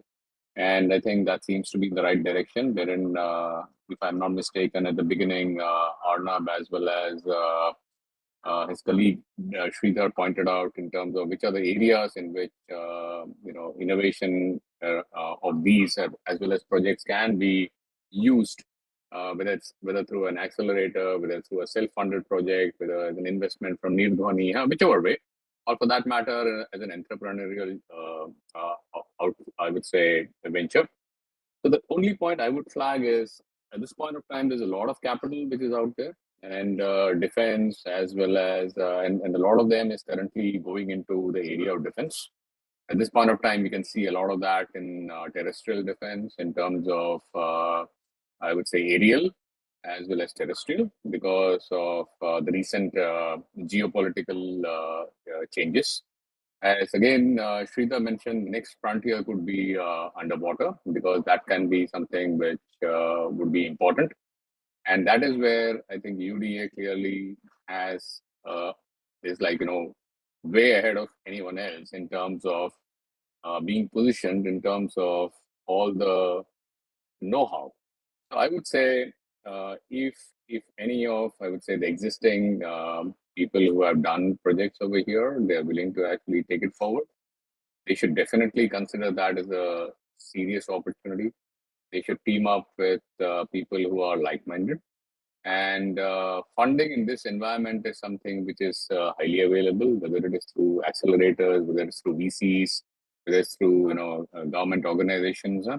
But clearly that is something that I would urge people to actually really sit back and think, because in terms of profile, each one of you comes in from very distinguished background, whether it's the I would say the IITs or the NITs, as well as the leading colleges. So clearly you have the pedigree, you have the technical know-how, you have the tech stack. Capital is not an issue in today's environment. So I think what you'll need to effectively do is to form, I would say, a team and figure out a way to commercialize it. And a lot of this, people always keep thinking, is this the right time to do it? Should I wait for a few years, get work experience, and then do it? So having worked earlier and then, now being an entrepreneur for the last 7-8 years, I would say there is no right time to ever start. So you need to go by your own risk appetite. You need to go by your own, I would say, calling. And clearly, if you think that the calling is right now to actually go out, I think you should do it. Because in a way, I think funding is something, it's no longer like it used to be 10 years back or 5 years back. There's a lot of funding for startups. There's a lot of funding and a lot of things. And for whatever reason, consider the worst. You always have a plan B, plan C. So for whatever reason it doesn't work out, there will be definitely areas that you've actually learned, and you can actually improvise and go back again with, I would say, with double effort for the next one. So I would urge people who have actually done specific research, whether it is for that matter in the areas of sediment management, in terms of ecological restoration. There's a huge opportunity in terms of understanding, I would say, which are the right fisheries, weed management, or as well as for that matter, growing the seaweed around the coastlines. There's a huge amount of opportunity in literally every field, and the benefit that you have is unlike other areas. This is absolutely pristine as well as open. So I would urge people to sit back, seize the opportunity, and then think about how do you commercialize this opportunity and how do you take this forward. So to that extent, if you need any support and you need any assistance, you can always reach out to me through Arnab, and we'll be happy to actually engage on anything specific. So let me stop there. Much, Mr. P.V. Krishna, for your kind remarks and for always guiding, firstly, the interns that we had during which we had you, and now for the people who presented, the colleagues. So thank you very much. Next, we'll move on to Commander Prashant Srivastava, who's there with us. He was there to deliver the opening remarks, but since he's here in the audience, I would request him to join us back and share his thoughts with us again.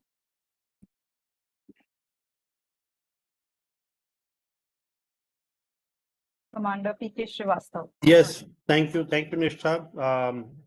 Good to hear from the young colleagues on what all work they are doing.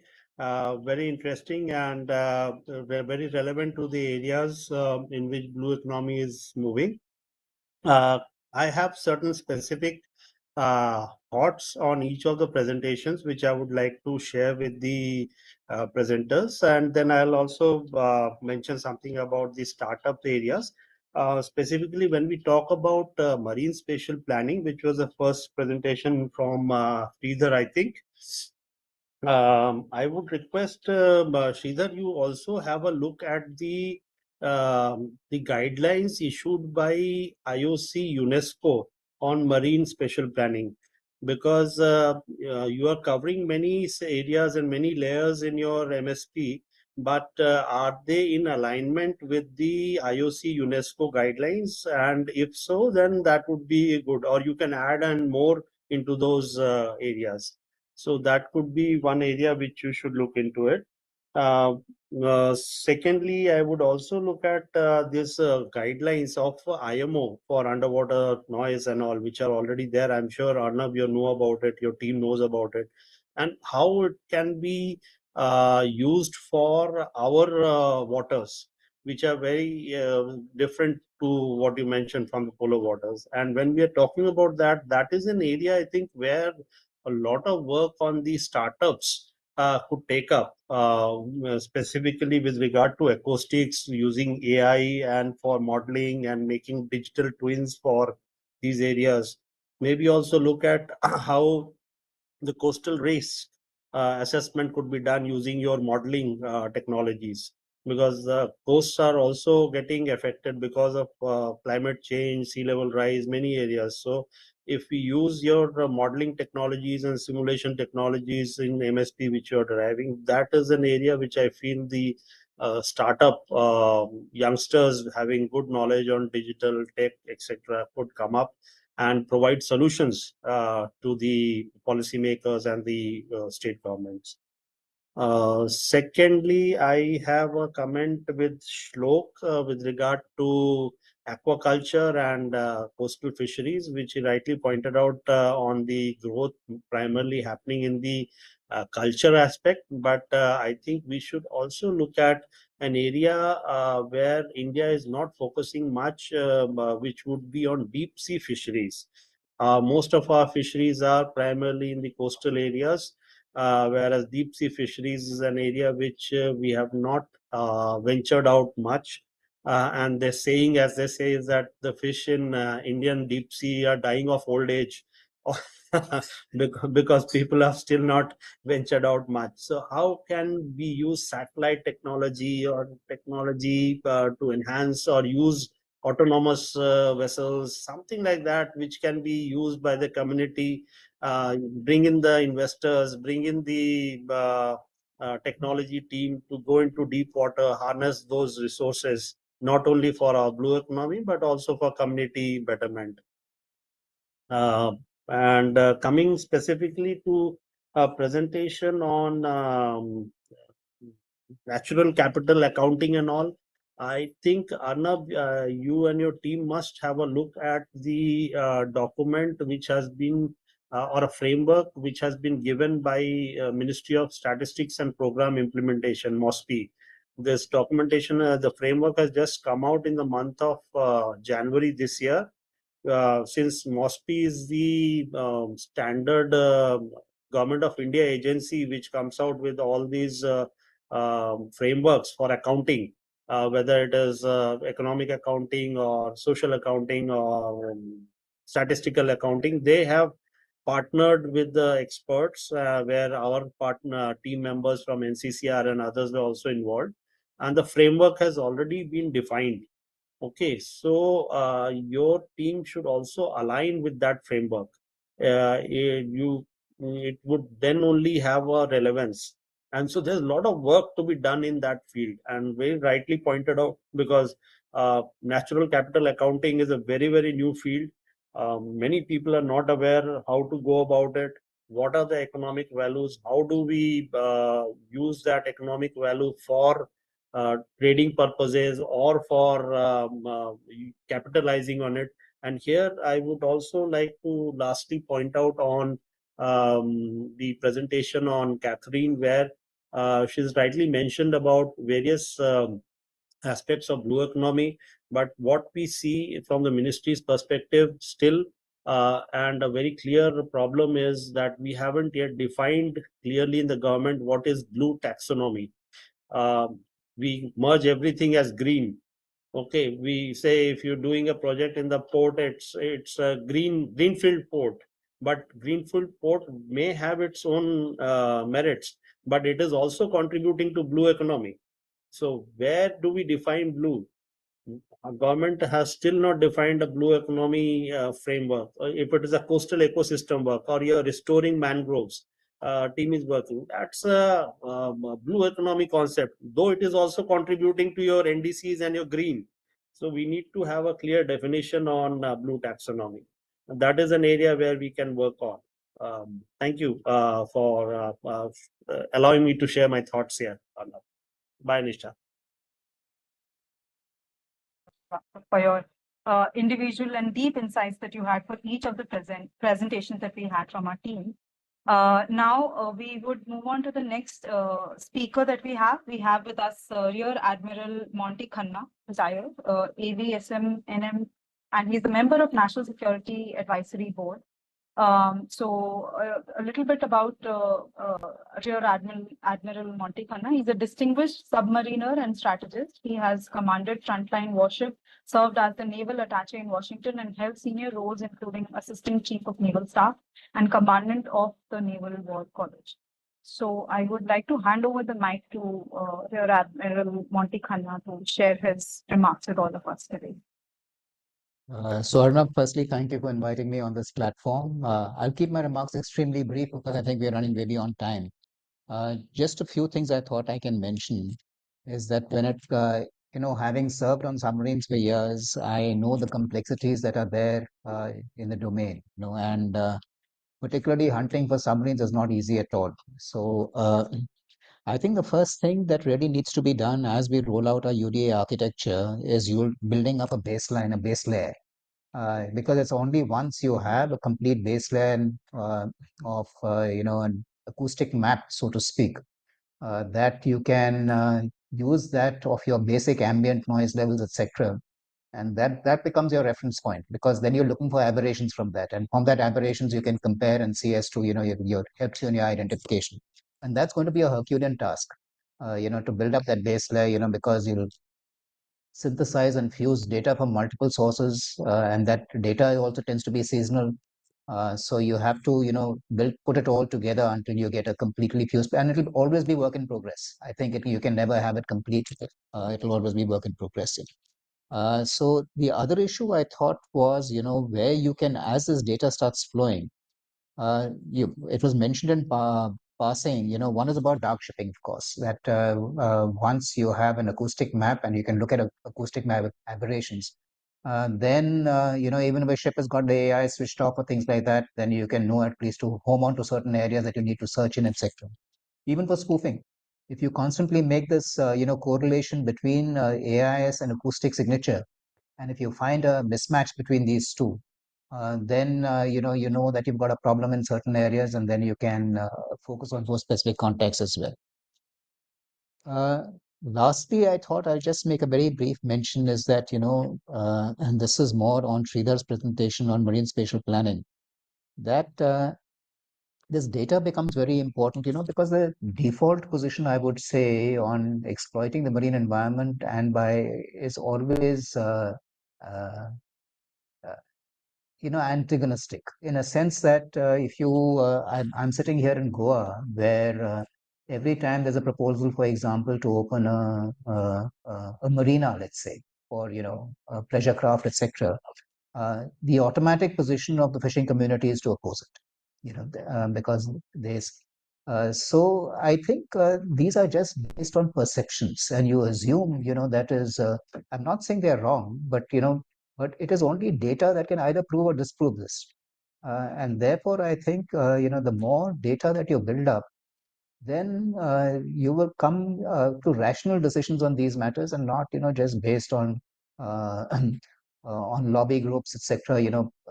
Putting out a certain message which is not backed up. So I think you will it will be better for the environment. It will be better for the economy if these decisions are taken on a rational basis. So I'll end my remarks over here. Thank you. Thank you so much, sir. Thank you so much, Rear Admiral Monty Khanna, for your kind remarks. So with this, we will move on to the concluding remarks section, and we have with us Shri Amitabh Kumar, IRS. He is the former Director General of Shipping, Government of India, And so as DG Shipping, he led transformative maritime programs under Sagarmala, advanced green shipping efforts and oversaw policies to enhance coastal and inland water logistics.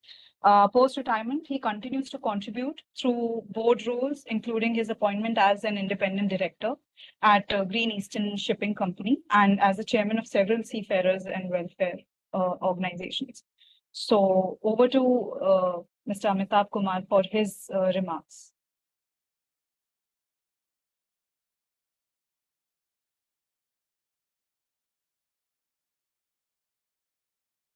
Kindly unmute yourself, sir. Amitabh sir, kindly unmute yourselves.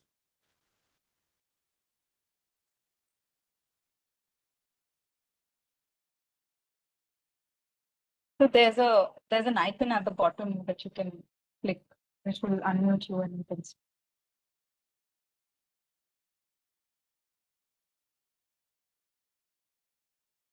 It's right next to the video icon. Sir.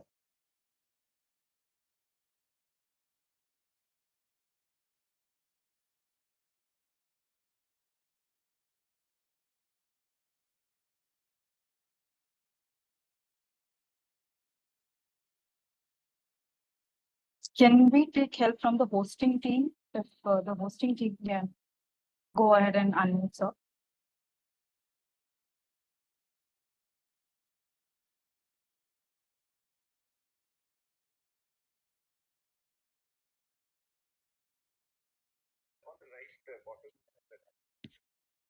Yeah, it's okay now.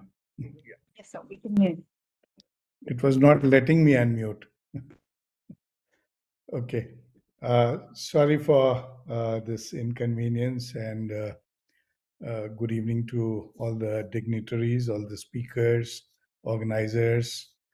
It was a wonderful seminar. As I had expected, a lot of learning curve for me, even at this age. We have now finally reached a stage where government has come up with a blue economy strategy. And we would, in coming years, see a lot of competition in our, EEZ amongst the various players in blue economy, be it fisheries or aquaculture or coastal tourism or oil exploration or mineral exploration, wind power, storage, undersea, which we are seeing in Norway. Norway is using the cool temperatures undersea to store their hydrogen, production, and so on and so forth.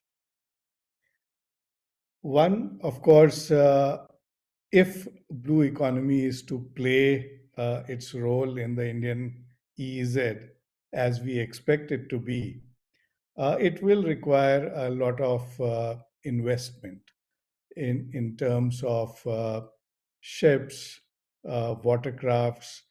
It will require lots of training for various, infrastructure development, day-to-day operations of these blue water, business units, if we may say. Huge amount of training amongst our people. Right now, even with limited economic activities, we see you don't get enough, underwater welders. We don't have, planners who could plan, cable laying, pipeline laying, maintenance staff, and so on and so forth. But most importantly, we will need research. Research to plan our blue economy in a way that it optimizes the natural wealth that we have. Recently, the cabinet has passed a Coastal Shipping Act 2025, only last week. There is one provision in that Act, Section 8, which provides for a national coastal and inland shipping strategic plan and creation of a national database for coastal shipping. Now, the whole idea of this provision was to create a platform where all these competing economic activities could, sit together and come up with an optimal plan for utilization of our coast. We, even till date, we are not sure whether the place that we have used for development of a port would have been more suitable for oil exploration, or more suitable for shipbuilding, or more suitable for defense purposes, or more suitable for aquaculture, or wind energy, or wave energy, or so on and so forth.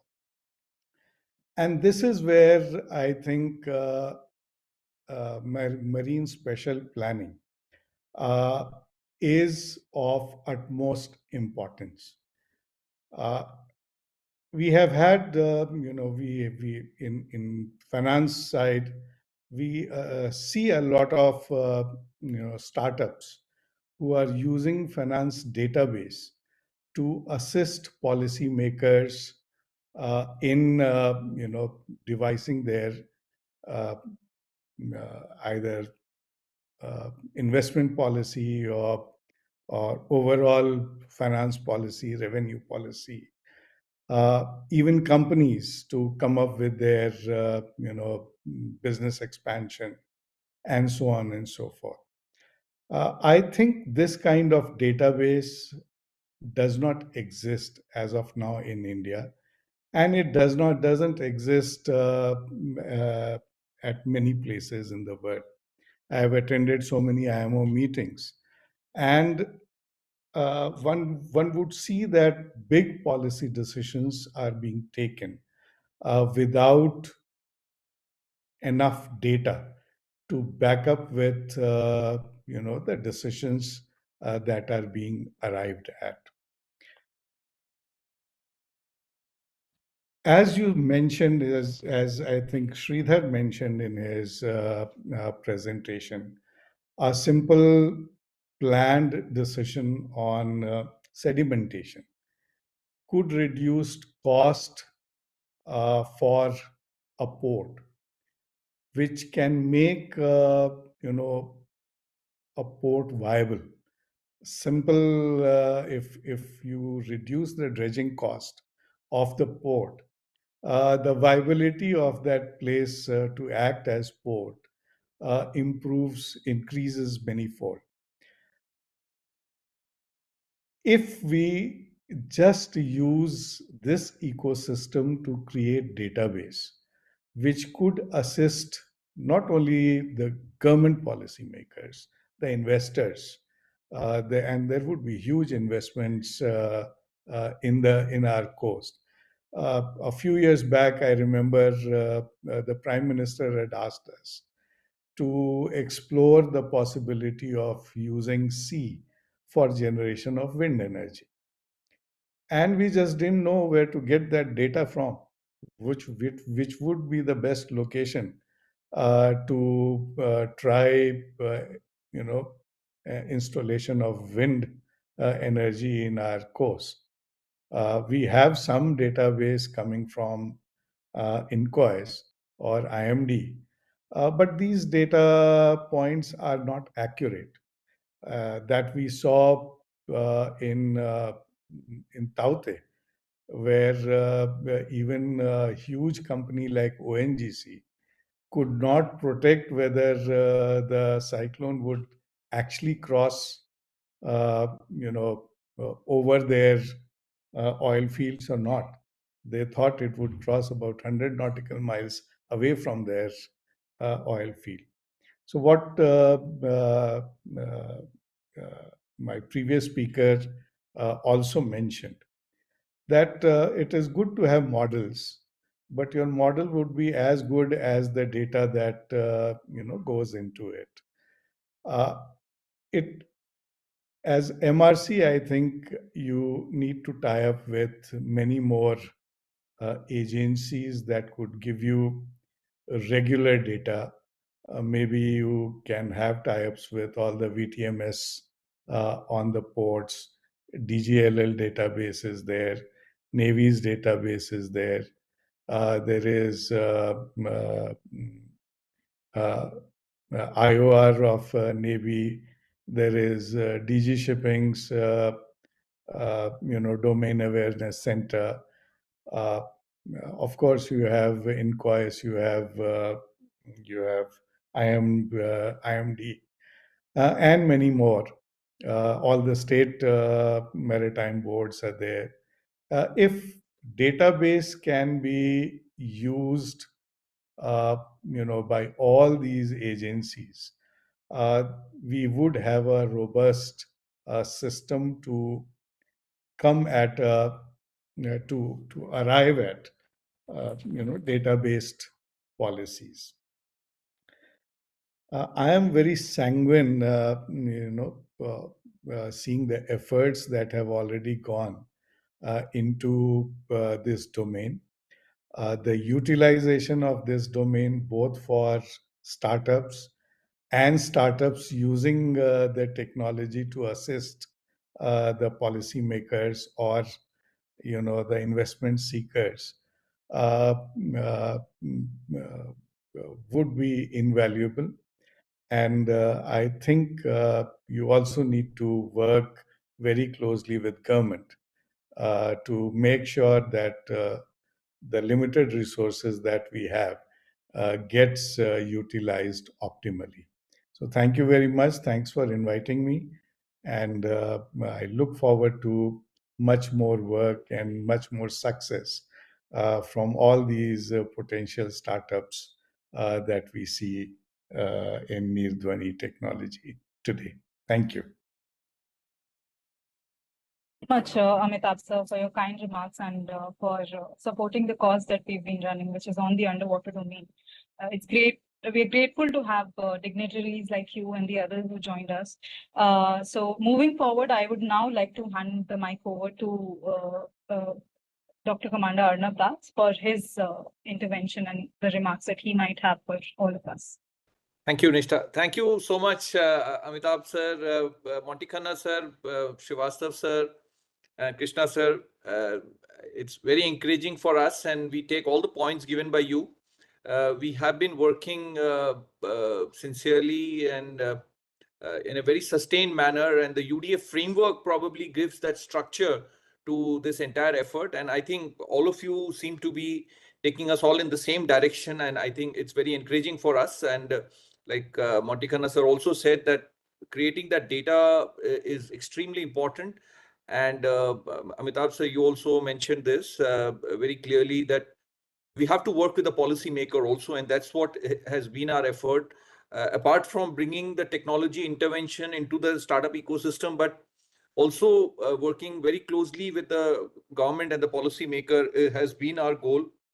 It has taken us some extra time, if I may say so. And what Krishna sir said, definitely commercialization is the intention, but so far we were focusing more on building the body of work. Even capacity building, I think, is a big opportunity for us, and that's extremely critical. I mean, capacity building even for the policy maker. And you'll be happy to know that our e-learning modules have been uploaded in the government website, so that we are able to sensitize the policy makers also, even at the very top level, the importance of this entire domain. So I think I will not take any more time, and I will hand over to Prafulji for his quick vote of thanks.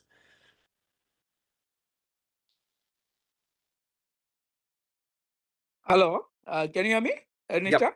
Yes.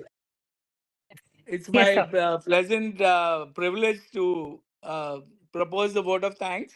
I'm so thankful to all our very esteemed, distinguished speakers.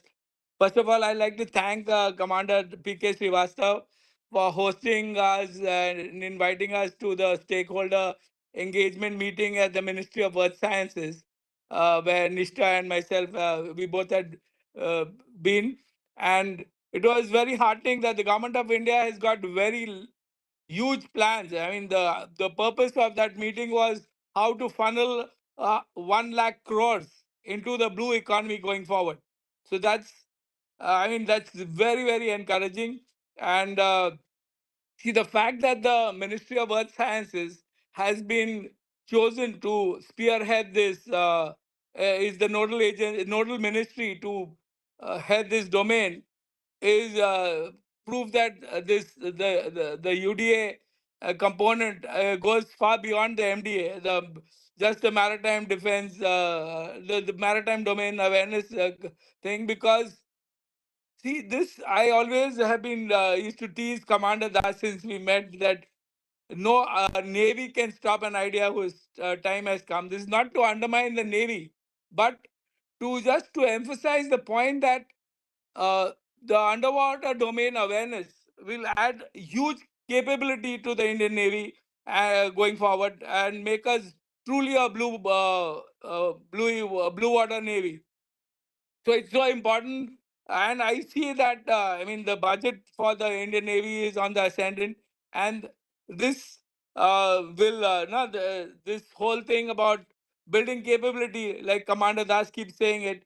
The Navy can't do the heavy lifting itself. I mean, the whole of nation approach has to be deployed in this domain. Water being a global common, I'm so happy that today we have Admiral Montikhanna sir attending here and sharing his perspective and remarks. This is, I mean, so important, because I'm sure he can take the message of what MRC is doing to the NSA's office, and which is the ultimate and the final voice on all strategy issues in the country. So I thank you so much for sharing your remarks. And I'd like to thank Amitabh Kumar sir, who for his presence. It was during Sir's tenure that MRC's paper was sent to the IMO, and which was accepted, and thereby the government of India was appointed as the nodal agency for in the Indian Ocean. Thank you, sir, for his remarks. Reminded me that I had been to Buenos Aires and to Montevideo once, and the rotation of the Earth causes so much siltation into Buenos Aires, making it almost unviable as a port. Whereas Montevideo, which is just down the river, the Zlata River, makes it a very viable port.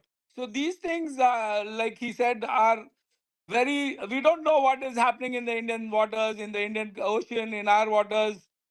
So that would be a very interesting thing to study as well. I'd like to share that MSP has the potential to be like, no, what I know of the Gati Shakti is layered with 150 layers of data. And like Admiral Khanna sir said, that you need to have a base layer, and the Gati Shakti is 150 layers. So you can imagine how many layers which need to be put into the MSP for it to become a Samudra Shakti sort of thing. It can add a lot of heft to the Gati Shakti, a lot of velocity to the Gati Shakti thing. I just want to share one perspective I have. Like, the Indo-Pacific, Asia Pacific has become the Indo-Pacific. Earlier it was one continent and one ocean. Today we have two oceans. And the whole focus of the Quad, whatever I've seen from a video which has been issued by the US Embassy, is that was to diversify supply chains using COVID, which were triggered during the COVID. And the second is the undersea domain awareness.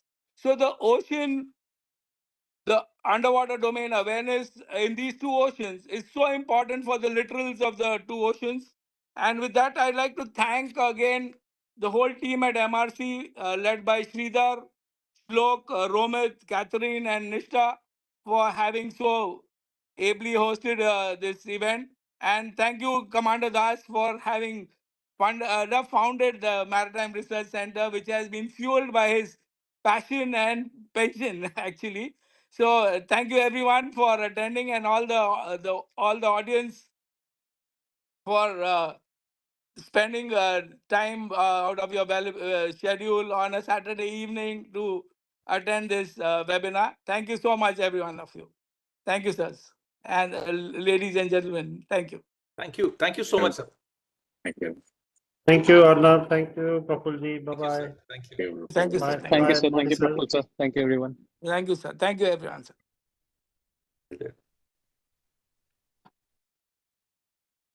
I am finished on time. Thank you, Prafulji. Thank you, sir. Thank you. Thank you, Nishtha and everybody. Thank you so much. Ayush, behind the scenes, great job, and Ganesh also. Thank you. Thank you, sir.